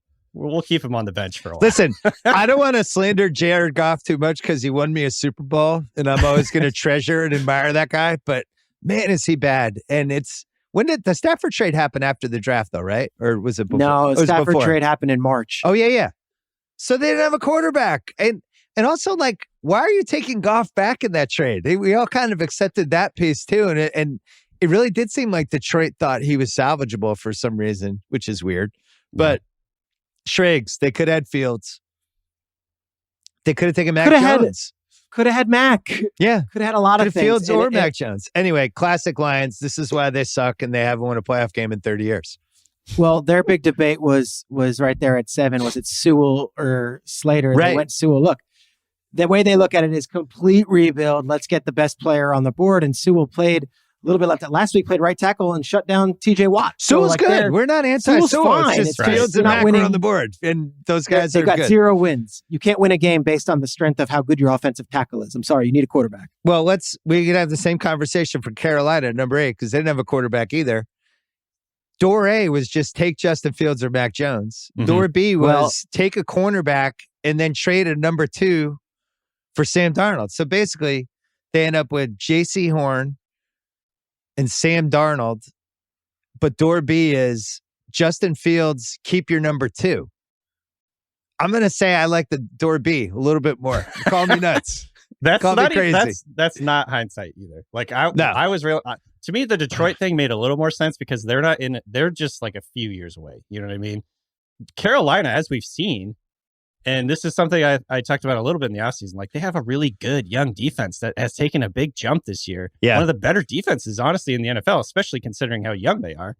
And good skill position players, DJ Moore, Christian McCaffrey, like, you're ready. Get a quarterback in there, and you're ready to go. And it's just like, I don't know. Like, I think the GM, maybe it was the Denver GM, said he was trying to get a franchise cornerback. I'm like, no, that's not a thing. Get a quarterback. It doesn't matter. They thought they got Sam Darnold at 60 cents on the dollar, that they could they could win games with Sam Darnold, the whole thing. And then it's a Canadian dollar. I spoke to someone who interviewed for that job, did not get that job. And his thing was like, when we came in there, it was, all right, what would you do with our quarterback position? We got Teddy at the moment, but what would you do? And, this was back then. He was like, I would focus in on Trey Lance, Mac Jones, or Justin Fields, and you take them at 8, and then you figure out those 3 can all win games, and you go. The Darnold trade came about, and it was like the Jets really did, at at the time, the Jets, if Darnold was anything this season, the Jets got fleeced. He's not. He's injured, and now it's like a waste. But hindsight, you could say, gosh, we got Darnold, a number 3 overall pick who has been in the worst situation in the Jets situation. And now if we just get a little bit more than Teddy, we can compete. That was the hope. They hope that, also J.C. Horn, top corner, just about on everyone's board by the end of the draft process, that they got Darnold and Horn in the draft. Unfortunately, neither Darnold or Horn is going to play a role this season for the Panthers. Well, you also think, as it turns out, we'll get to what the Bears ended up trading to move up into the Giants spot. That just has more value than J.C. Horn and Sam Darnold for a number 2 in that pick. And we'll cover that in a second. The other thing, Danny, just quickly, I felt this at the time just because everybody thought Surtain was a little bit better than Horn by a smidge, but I don't think anybody had Horn over Surtain. And then you watch this season, Surtain's a beast. Like he's incredible. Watching him go toe to toe. Who is he going toe to toe against? Devonta Smith. Yeah, that was a great matchup. That was awesome. That was fun to watch. So it's hard for me to kill Surtain at number 9 because Denver takes him over. They were in the same spot. They could have taken Fields. They could have taken Mack. I think he's a better player than Horn. And yet, Denver, you also could have had Mac Jones or Justin Fields. What are you doing? I think this is a broken record again. Take Fields. What are you doing? Just take him. He's right there. It's the exact same argument I just used with the Panthers. You have good defense. You have good skill players. You got the foundation in place. Just drop a quarterback in there and you're going to be a very good contender, I think. They just. But that's another misevaluation right there. Like, well, we can get Teddy Bridgewater and we'll have a franchise corner. I know what Schrager is going to say. God damn you, play the long game. This general manager. Is this a Rodgers point? Yeah, they got a 6-year deal. Okay. 6-year deal with George Payton. He's been waiting forever to leave Minnesota for the right job. He gets a 6-year deal. He's paid as well as any GM in the league. He's like the most coveted GM candidate in years. Goes to Denver and he's like, I have 6 years of security. If he doesn't love Justin Fields or Mac Jones, and he knows Aaron Rodgers and Aaron Rodgers' fiance lives in Boulder in the offseason, I don't know. Maybe that's the play. So I would think you take the best player. Surtain's great. He's going to be their starter for 10 years at corner. He's going to be an all-pro, the whole thing. And then this year, let's see what happens in the offseason at quarterback. And also maybe he's in the Rodgers trade. I think what Denver did is way more defensible than what Carolina did. Carolina taking the slightly inferior cornerback and then trading a second for Darnold. That's just really bad because their team is good. They have some blue chippers on both sides of the ball, and I don't think they were that far away. And even with the corpse of Cam these last 6 games, they still might be able to, I don't know, go 9-8, 10-7, make it. All right, now we get to Dallas is at 10. Now the 2 quarterback prospects are just pulsating, like trade for me. And Philly says, fuck it. Here's number 12 and number 83. We'll move up 2 spots. You can have the number 83 pick. Dallas is like, great. We weren't taking either of these quarterbacks. That sounds awesome. We're going to take Micah Parsons. So Philly moves up to take Devonta Smith. They easily could have taken Fields or Mack, who is better than Jalen Hurts, unless you watched Jalen Hurts last week and he looked like Willie Beeman in the last half hour of any given Sunday. It was incredible. I still think they should have taken a quarterback there. Or just stayed at 12 and taken a quarterback and not even given up number 83. I do like Smith, though. He's good. He's really good. Yeah. What do you think of that one 7 months later, Danny? I don't have a big problem with it. I think the difference between this trade and the Miami trade is they gave 83rd is that's like a 3rd rounder. And so that's not like a huge thing. And I was always higher on Smith slightly anyway. So I like the trade. Generally speaking, my rule is don't trade up in the first round unless it's for a quarterback. But this was like a relatively small move. So I like it. I think it's going to work out for him. I think Devonta Smith is going to be a star in the league. He's already showing the ability to, get open against veterans. He's just so smooth, slippery type runner or type route runner. And I think at the time I was also just like, yeah, it probably would make sense for them to take a quarterback here, but they were also just getting off of this giant cluster of a quarterback situation. Yeah, that it was I didn't really blame them for just going a different direction, seeing what they got in Hurts, and give him a year to kind of prove that he can be the guy. And the trajectory that Hurts is going on, it kind of feels like he might be the guy. So I don't know. We'll see. I've changed my opinion on him 7 times this year, and I look forward to doing it 3 more times. What do you think, Schrags?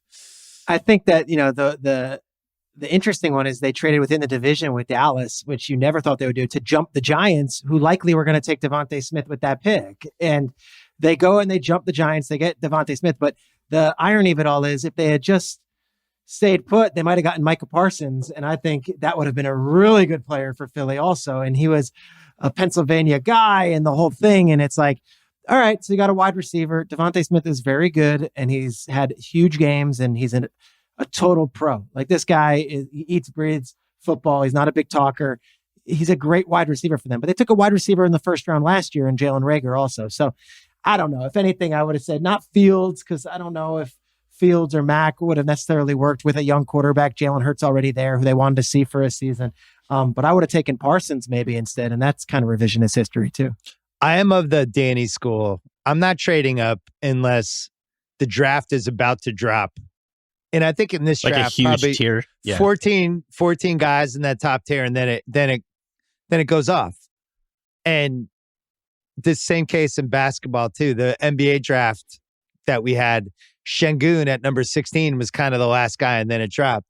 So if you're moving up 2 spots and giving up number 83, like I have to feel like there's a drop off. There wasn't a drop off here because you had Smith still on the board, you had Fields, you had Mack, you had Parsons, and you had Slater.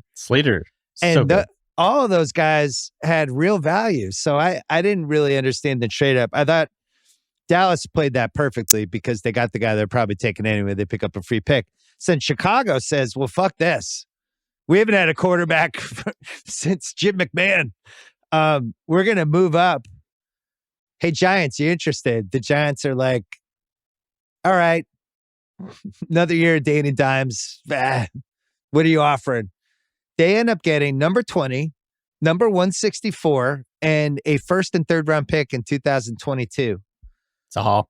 For the Bears to move up 9 spots. The Bears are going to do that 100 times out of 100. It also puts a big magnifying glass on teams like Carolina and Denver a little bit earlier in Detroit, because that was the price just to move up to number 11. What would have been the price to move up to 7, 8, 9, and you still could end up with your guys? I guess moving back to 20 in a draft that was really 14 to 16 guys, I guess would be the one thing. But the Giants didn't care because they're getting so much for him. The Bears didn't care.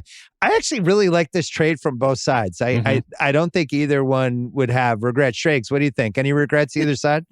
Well, let's see what the Giants do with that pick. And if Gettleman's making it, like they have to nail that, because the Giants traded all those picks for Odell. And at the time, everyone was great. Like Dexter Lawrence hasn't been great. The other player they got in that draft hasn't been great. Jabril Peppers has been fine, but he's injured quite a bit.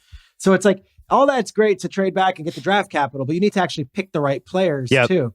For the Bears, this was like, all right, Nagy and Pace were brought on for another year. It was like, we're all in, and they're putting their money where their mouths are. Like they weren't going to sit by and idly watch this thing go by as Justin Fields slipped. So, I mean, you could argue the Bears would have probably thrown in another first round pick just to get Fields. Like, I don't know why the price is any different for him versus Trey Lance. Yeah. And I think for the Bears, like, now that we look at it week 11, like I think they're happy with that trade. And if you look at the Giants, it's, well, let's wait and see, because Micah Parsons would have been great on the Giants as well, and it would have been a lot of teams could have used a Devontae Smith right there. So yes, I like what they got. I do like Tony, but they also, they easily could have. I like Tony. There were two good cornerbacks in the 20s, Danny, that I think have now, one of them, Farley, got hurt already, but I think people like him. And then Newsome on the Browns, I like too. And those are guys.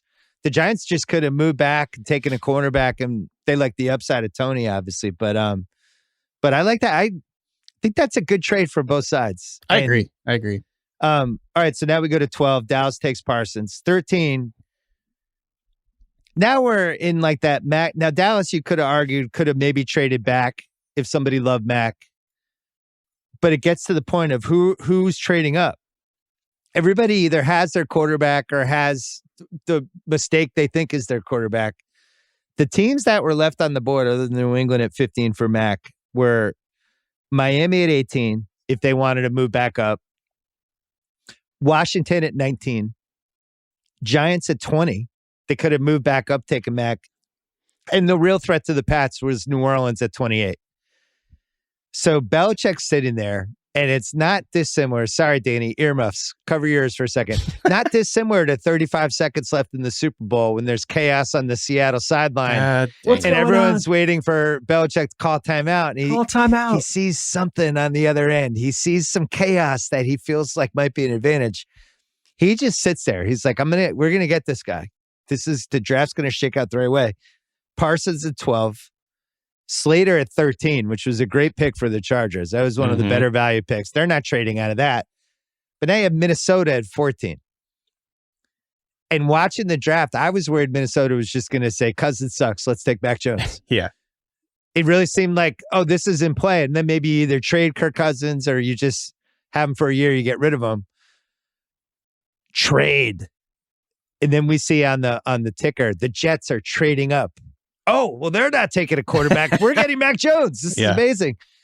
And the Jets, they gave up a lot to move up for Elijah Vera Tucker, who was another offensive lineman. 23, 66, and 86 for 14 and 143. That's a hefty price for the third best offensive lineman. I wonder, could the Saints have topped that and tried to get Mac Jones? Could they have done 28 and a first next year and something else? Maybe Minnesota didn't want to move out of the top 25. I don't know, but it does feel like New Orleans could have trumped that. The Jets loved Vera Tucker so much so that like I was hearing about that from their building in March and April, and it was like, all right. And they thought, and he's been good. He's been really good. Like they're fine with him, but he's a guard, he's a guard. And when they got him, there was fist pumps. It was, we got our guy, we got Wilson and Vera Tucker. Like that's a home run. And maybe it will be, but to now look at the draft and be like, the Jets traded all that capital and the rest of the NFL let that happen. And they did it for an offensive guard. And Mac Jones slips to 15, who's now going to most likely be starting in a playoff game. It's incomprehensible that could happen. Man in the Arena 2, Mac Jones in 2040. Sequel. Will ESPN Plus even exist? Well, the Jets move up. New Orleans does nothing. Maybe they tried. I think there were a lot of reports that they tried, but when you're at number 28, it's just tough. And the Pats, Mac Jones falls to them at 15. And a lot of it makes sense, but some of it doesn't make sense. So if we go through the 15 teams we just listed, Danny, who should hate themselves the most for this draft? Who should have the most loathing, resentment, anger, depression? Who's number one in your opinion? I mean, it has to be the Jets, doesn't it? I think like obviously it's way too early to like actually answer this question, but the opportunity cost from being at number 2, especially seeing like the 5th best quarterback is good. You know what I mean? The opportunity cost from not trading back there. Also, I never liked the process. And again, it's the process. It's not the player. I don't like the process of trading up in the first round if it's not for a quarterback. They traded up, got a really good guard, but you're a rebuilding team that has a lot of missing pieces. Your defense sucks, and you're giving up 2nd and 3rd round picks, which could be building blocks for the future to get that player. It's just bad process, I think. And I said that at the time. I know that a lot of Jets fans do not feel that way, but I think if you look at it dispassionately, rationally, the draft is a crapshoot, and the more darts you have to throw at the board, the better you're going to be in the long run, just straight up. And so, number 1, taking Wilson, who is still obviously has a chance to develop into a really good quarterback, but right now what we've seen hasn't been super promising. Yeah. They had the opportunity to trade back and just get like a bounty of picks there. And then they still could have taken. Yeah, they could have had the same trade. Yeah, they could have gotten Mac later or whatever. You know what I mean? So like, obviously this is way too early to actually answer this question, but that's my answer as of right now. Shriggs, I have 3 finalists for this question. I think the Jets, Danny laid out the case.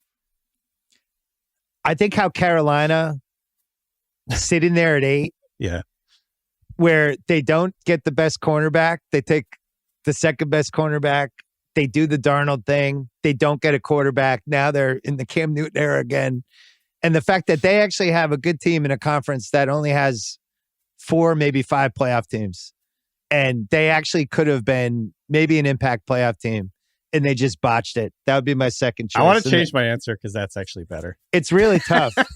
Well, and then you can't leave out the Lions. who end up with a left tackle and end up with no quarterback. And now they have the first pick probably in a draft with no quarterbacks. And they just could have taken Justin Fields. And you see how Fields, what he means to the Bears fans already. It's like between this and the Bulls, thank God we launched the Jason Goff podcast. What a time to launch that. But that would be my top three. Who do you pick, Shrakes?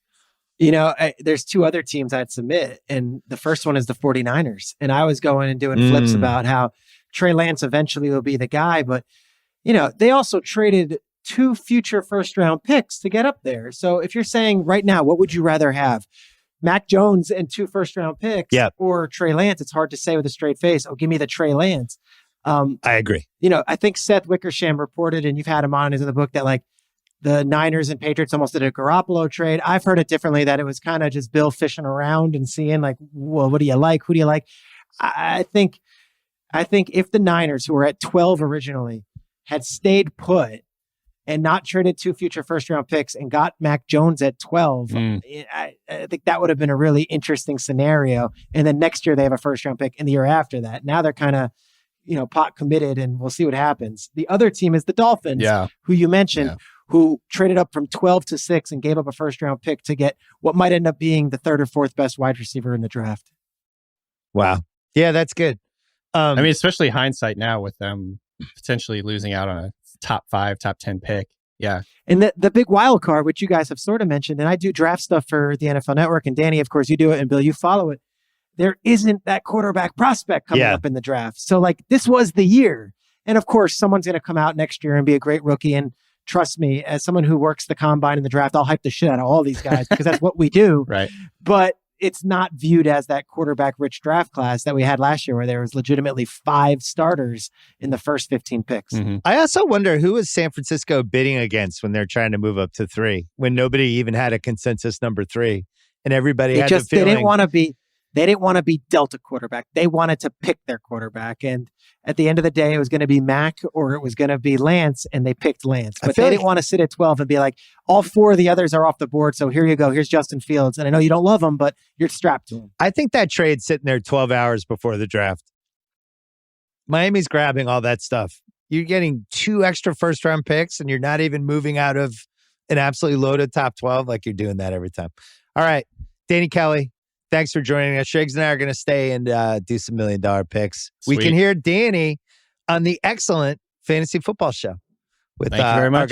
our guys Craig and the other Danny, the lesser Danny. Do we call him lesser Danny at this point? What do we call him? I refuse. I would not do that. He's younger Danny. Younger Danny. Younger, right, more energetic Danny. Nah, I'm giving him shit because Danny Heifetz got honestly a little aggro during the Yankees Red Sox during that 3 weeks when the Yankees were doing well. He started like kind of trash talking a little bit on text, forgetting that we've owned the Yankees for the entire 21st century. So anyway, hi to Heifetz for tell him I really enjoyed the playing game. Will do. All right, we'll be back with Shrakes. All right, we're doing $1 million picks. Little wrinkle today. We're taping this right now. We just finished with Danny. It is almost noon Pacific time. We're putting this podcast up before the Thursday night game, partly to promote the Music Box documentary on HBO a little bit, but partly because, Shrakes, we need a win. We do. We're still up for the year, but we're only up $114,000. Not what our fans expect after the incredible playoff run we had, where we won over $5 million in 5 weeks, basically. So I wanted to actually jump on the Pats as part of what we want to do this week. We can tease them. The Pats are playing tonight. They're in Atlanta. We have stayed away from Thursdays in general. I've stayed away from them from a betting standpoint. They're a crapshoot. You have no time to prepare. You never know with the injuries. I'm a full believer in this Pats team. I want to keep riding them because I still feel like there's some value. And I think we can tease them. Pats 6.5. With the Bills -7 against the Colts. Now, there's a little Colts momentum right now. Yeah, no, they run the ball well. I'm going to throw some water on it. I think the Colts are the good bad team. Okay, I think every year we have the bad team that's good against the other bad teams, but when they play a good team, they're suddenly not as good. They've lost to Seattle, the Rams, the Titans twice, and Baltimore. Here's who they beat: Miami, Houston, San Francisco, Jacksonville, the Jets. That's how they got to 5-5. Yeah, Jonathan Taylor, I get it. Buffalo, 3rd in rushing yards allowed. More importantly, Wentz on the road. What are we doing? What are we doing? It's Carson Wentz. He's on the road. He's going to go into Buffalo and beat the Bills? Carson Wentz? Carson Wentz? Can I serve as a counter to your argument? Just to Let's hear put this out. Let's hear it. This is why we talk it out. The mighty Buffalo Bills are 6-3. Their wins this season. No, it's not good. It's not good. Miami, Washington, Houston, Kansas City, Miami, New York. Their losses: Tennessee, Pittsburgh, Jacksonville. Money line, let's go. Let's do it for the teaser. But, I'm not going to hold who have the Colts beaten up against the Bills because they've beaten even less. It's a very fair point. I think the Bills win the game, which is why I want to put in the tease. I would not be surprised if it was close. I would not be surprised if the Colts led at some points. But ultimately, if this is a fourth quarter game and it's close, I like Josh Allen against Carson Wentz. And if Carson Wentz costs us money, so be it. I think he does 2 ridiculously dumb things a game. I also think, Pittman's really good too. And I think he's that receiver class, he's leapfrogged a couple guys and that thing. So, but, if you load up on Taylor and you try to control Pittman and you just make Wentz try to spread it around to everybody else, I think that's doable. But I also wonder, Buffalo's kind of due for a good game against somebody who's at least decent, right? Because I think the Pats are a more well-rounded team, and I think they can go toe-to-toe and beat them potentially twice. But I also think the Bills haven't really shown in a game yet what they are. Have you seen them play a kitchen sink game yet against anybody? They kicked the crap out of the Chiefs in Arrowhead, which was a big one. I also would say they've got the number 1 defense in the league. But again, they got fat off a 40-0 win against the Texans. They got fat over 2 wins on the Jets. I'm throwing that out. That Jacoby Brissett game in week 2 or week 3. Yeah. Right? Week 2. Yeah. Their point differential blows everyone else out in the league. Buffalo's D is really good. I think Josh Allen's due for that monster game. This is the one to do it. Let's go. Let's go with Buffalo. Okay. I think they win. I don't know if it's a 28-10 type thing. I think the Colts are friskier, but I have a lot of issues with the Colts as a close fourth quarter team, right? Frank Reich, we've seen some really weird stuff with him, especially late in games. Not sure about their special teams. Who's their field goal kicker this week? Blankenship's still out. Yeah. Blankenship's out. It's like a backup du jour. I think it's Badgley still. Michael Badgley. Yeah. The Bills, it's all heading toward that first Bills-Pats game. I don't think the Bills... I can't imagine the Pats beating the Falcons, the Bills losing this game, and suddenly the Pats are in first place before we even get to... the Bills take care of it. So we're marking them down.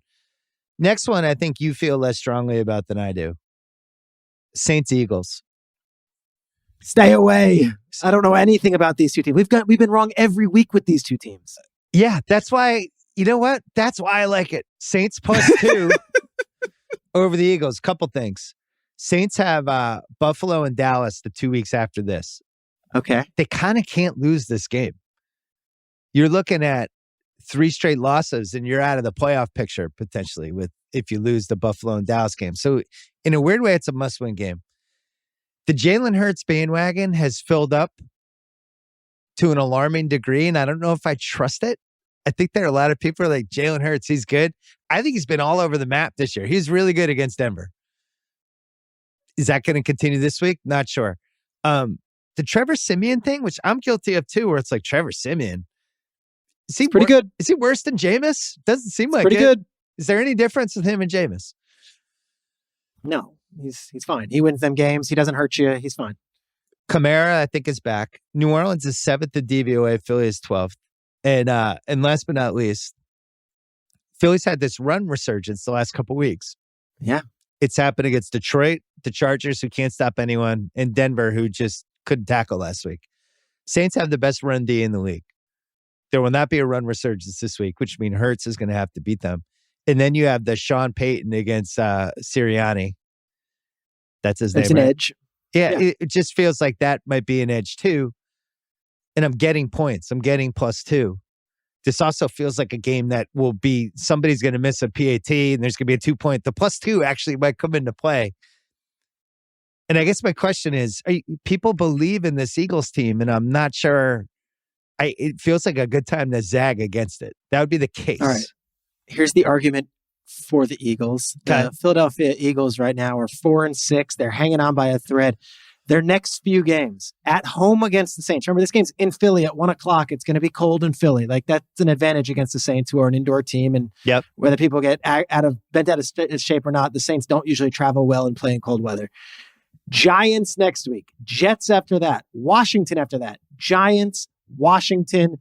And then they finish up the season, and it's like, all right, if the Eagles can rattle off all these wins, let me look at their final few weeks here. They've got a season where it ends, of course, Christmas weekend, Giants, and then trying to figure out who they play after next, but the Cowboys one more time, whatever it is. There is a path to the playoffs for the Eagles, and if they can get this one, they don't have to get on a plane again the rest of the season. But this is my point. This is my point with the Phillies, Zag, though. The Eagles fans have mapped this out. They think they're going to the playoffs now because they beat Denver. They went into Denver, and they played well. They did. But it was also a really weird game, which unfortunately I gambled on Denver for, where Denver was inside the Philly 10-yard line 4 times and got like 10 points out of it. They had 2 touchdowns called back. And then the pivotal play was that weird fumble when Bridgewater just stopped trying. And all of a sudden they're going back. So that score was a little deceiving. All right. Please, can we stay away? Gosh, okay. This is our names on this. Okay. Vikings, Packers. Ooh. All the Vikes do is play close games. Yes. They have 5 losses. OT by 3. They lost by 1, lost by 7, lost by 4, lost by 3 in OT. Okay. Packers 8-2 against the spread. They've covered 8 of their last 9. History says teams don't end 14-2 against the spread. At some point, the line starts zagging against. No Aaron Jones this week. No Aaron Jones in Minnesota. In Minnesota. Who do you think has a higher DVOA out of Green Bay and Minnesota? I'm going to guess Minnesota the way you're leading me into that. Minnesota, 9th in DVOA. Green Bay, 12th. Minnesota, 4-5. They could be 7-2 if you change 3 plays. Our guy Greg missing the kick. Greg Joseph. Our hero Greg. Oh my gosh. Cousin Greg. And 2 other ones. Rest of the way, at San Fran, at Detroit, Pittsburgh, at Chicago, the Rams, at Green Bay, Chicago. There is a path for them to go 10-7. Mm-hmm. They have to win this game. They have to split the series with the Packers, realistically. Vikings plus 1.5 at home. Home dogs. Against a team that has always hung around in these games. There's 2 ways to play this. One is just take them straight up. The other is we sprinkle them into a tease. Bring it to plus 7.5 because they haven't lost a game by more than 7 points all season. Here's the thing. Vikings, their whole thing is they're going to stop the run and they'll run and they'll build it to do that. Like, that's not a great strength when Aaron Rodgers on the other side of the ball, who's just going to be like, I'm going to throw all over you guys. We haven't seen Rodgers be Rodgers in a couple weeks since the COVID, especially not last week where he kind of came in shaky against Seattle. Is this the Aaron Rodgers FU game? And he's like, all right, everyone's picking the Vikings this week. I'm going into Minnesota without Aaron Jones, and me and AJ Dillon and Devontae Adams, we're going to light it up. Or is it the FU Aaron Rodgers game? Like, FU Aaron Rodgers, who are you? Last 7 weeks. Cousins, better stats than Rodgers this season. Just for the record. But thank God for the eye test. Packers last 7 weeks, 27 points, 25, 24, 24, 24, 7, 17. That arrow's pointed down, Schrags. Yeah, it is. And Jones is a huge player for them. So I have 2 questions. I think the Packers are a team that's going to score in the mid-20s, ultimately. Can the Vikings get into the 20s against the Packers defense?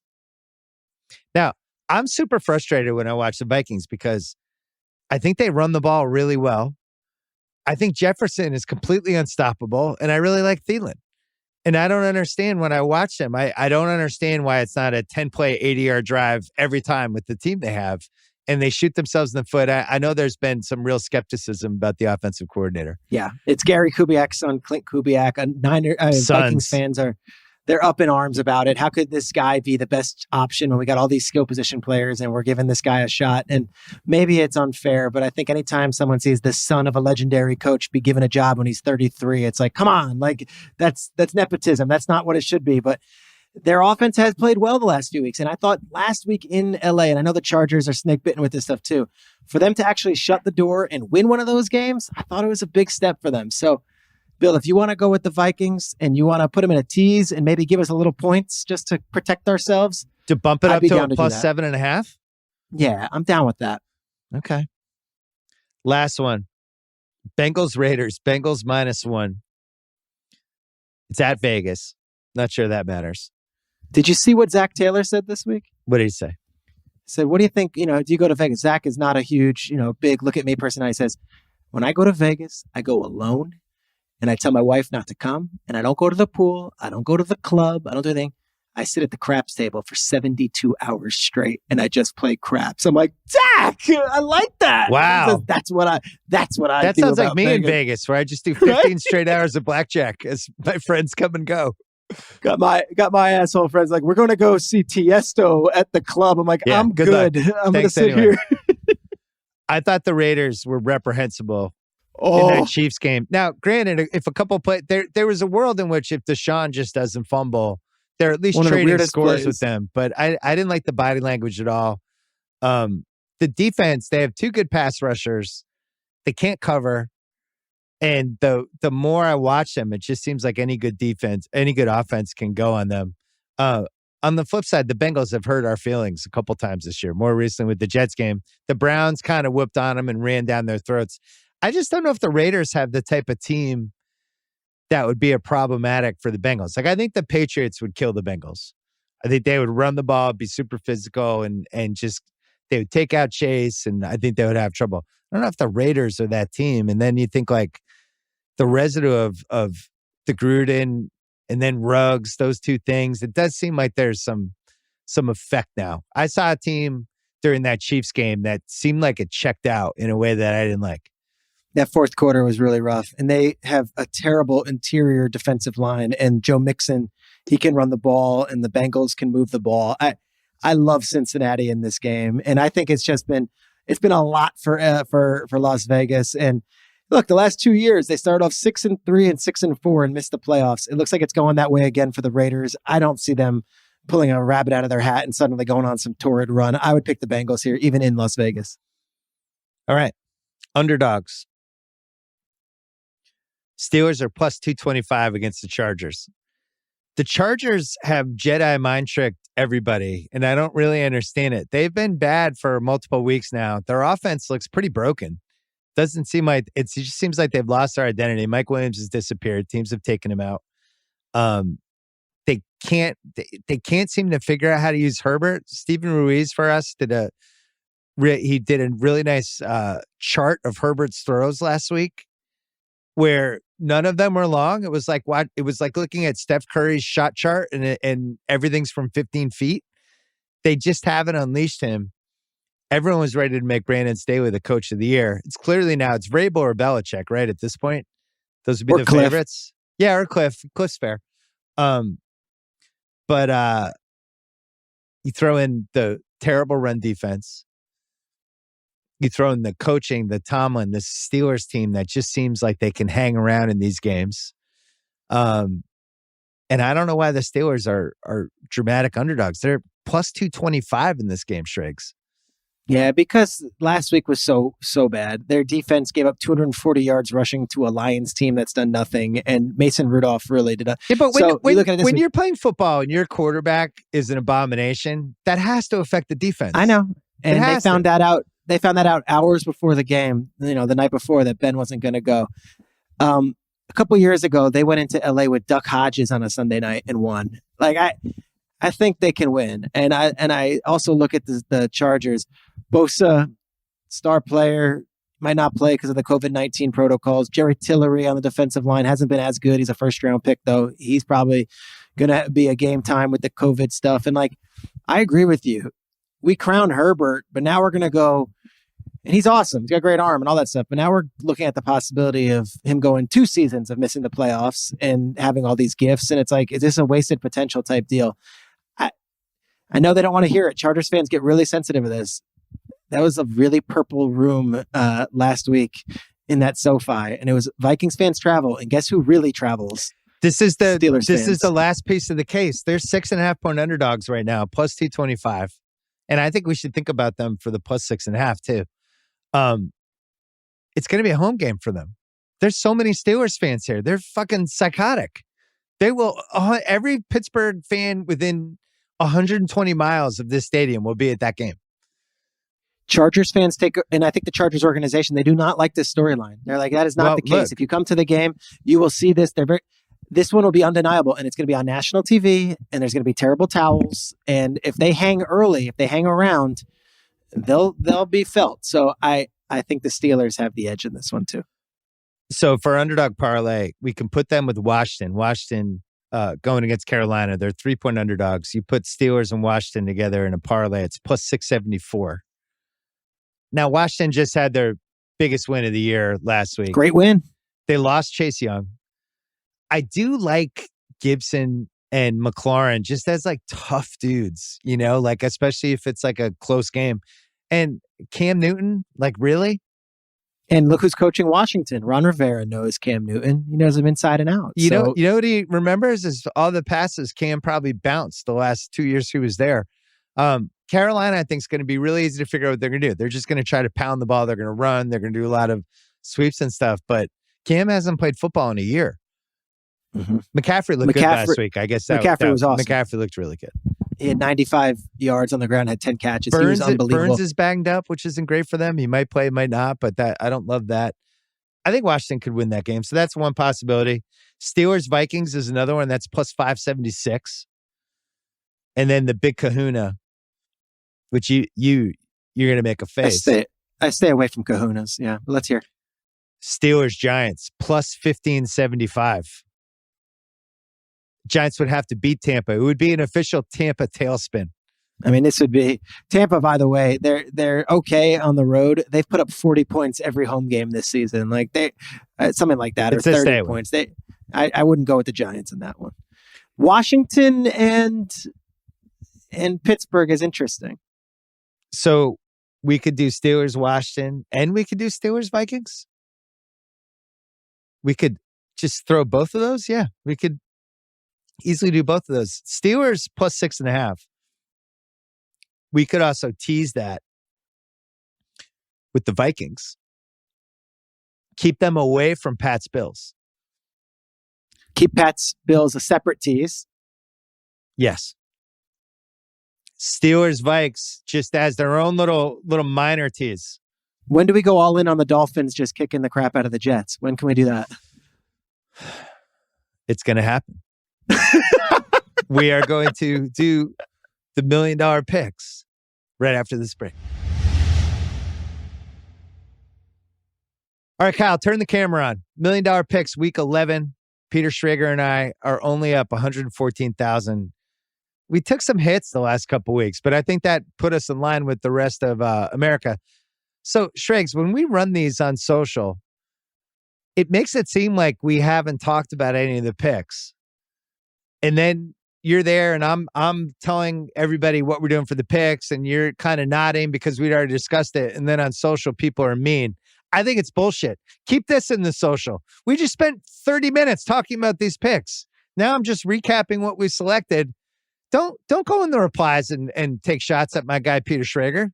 Fuck you. And if you think I'm kissing Bill Simmons' ass, are you serious? He just talked me out of Saints +2 just now. I talked him out of the Saints. I think the Celtics suck. I think there's a lot of things I can say here. You know what? Pearl Jam, decent band. That's what I feel like. Wow. Okay? Now you're starting a war.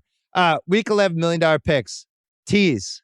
Patriots -6.5. We're getting this under the wire in time for the Thursday night football game because honestly we needed the win.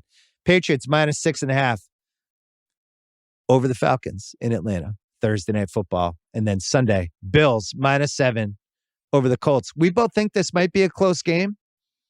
We are trusting Josh Allen and McDermott against Frank Reich, and most importantly, Carson Wentz. Number one defense in the league, the Buffalo Bills. It doesn't matter that the crowd, Houston and Miami. Bills do Mafia. It now. Bills Mafia. Carson Wentz is coming to town. He's going to be covered in A1 steak sauce. Just eat him up. Got that. We're going to do one more tease for a little smaller, little separate one. Steelers getting 6.5 in what's really a home game against the Chargers, as we just covered.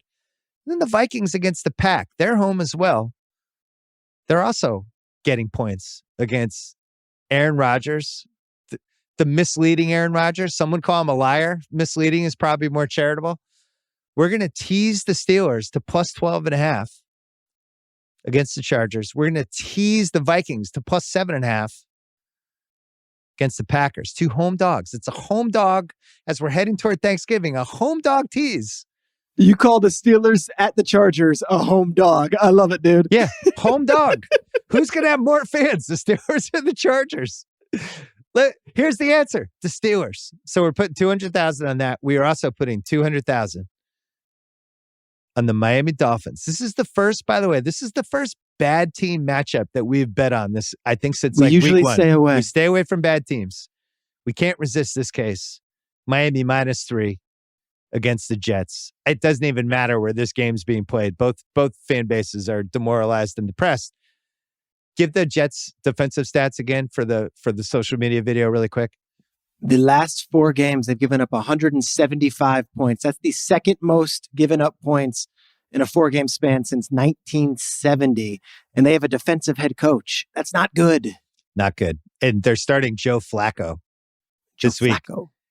I don't know. Listen, Miami doesn't do a lot of things well, but one thing Brian Flores is good at in the right situation, against the right offensive line, against the right immobile quarterback, send the dogs. 200K on this. You could talk me into even going more on this. 250? Bump it up? A little 250? 200? All right. We still got several weeks left. Don't try to get too much out of the apple. All right, you're right. 200K on Miami -3.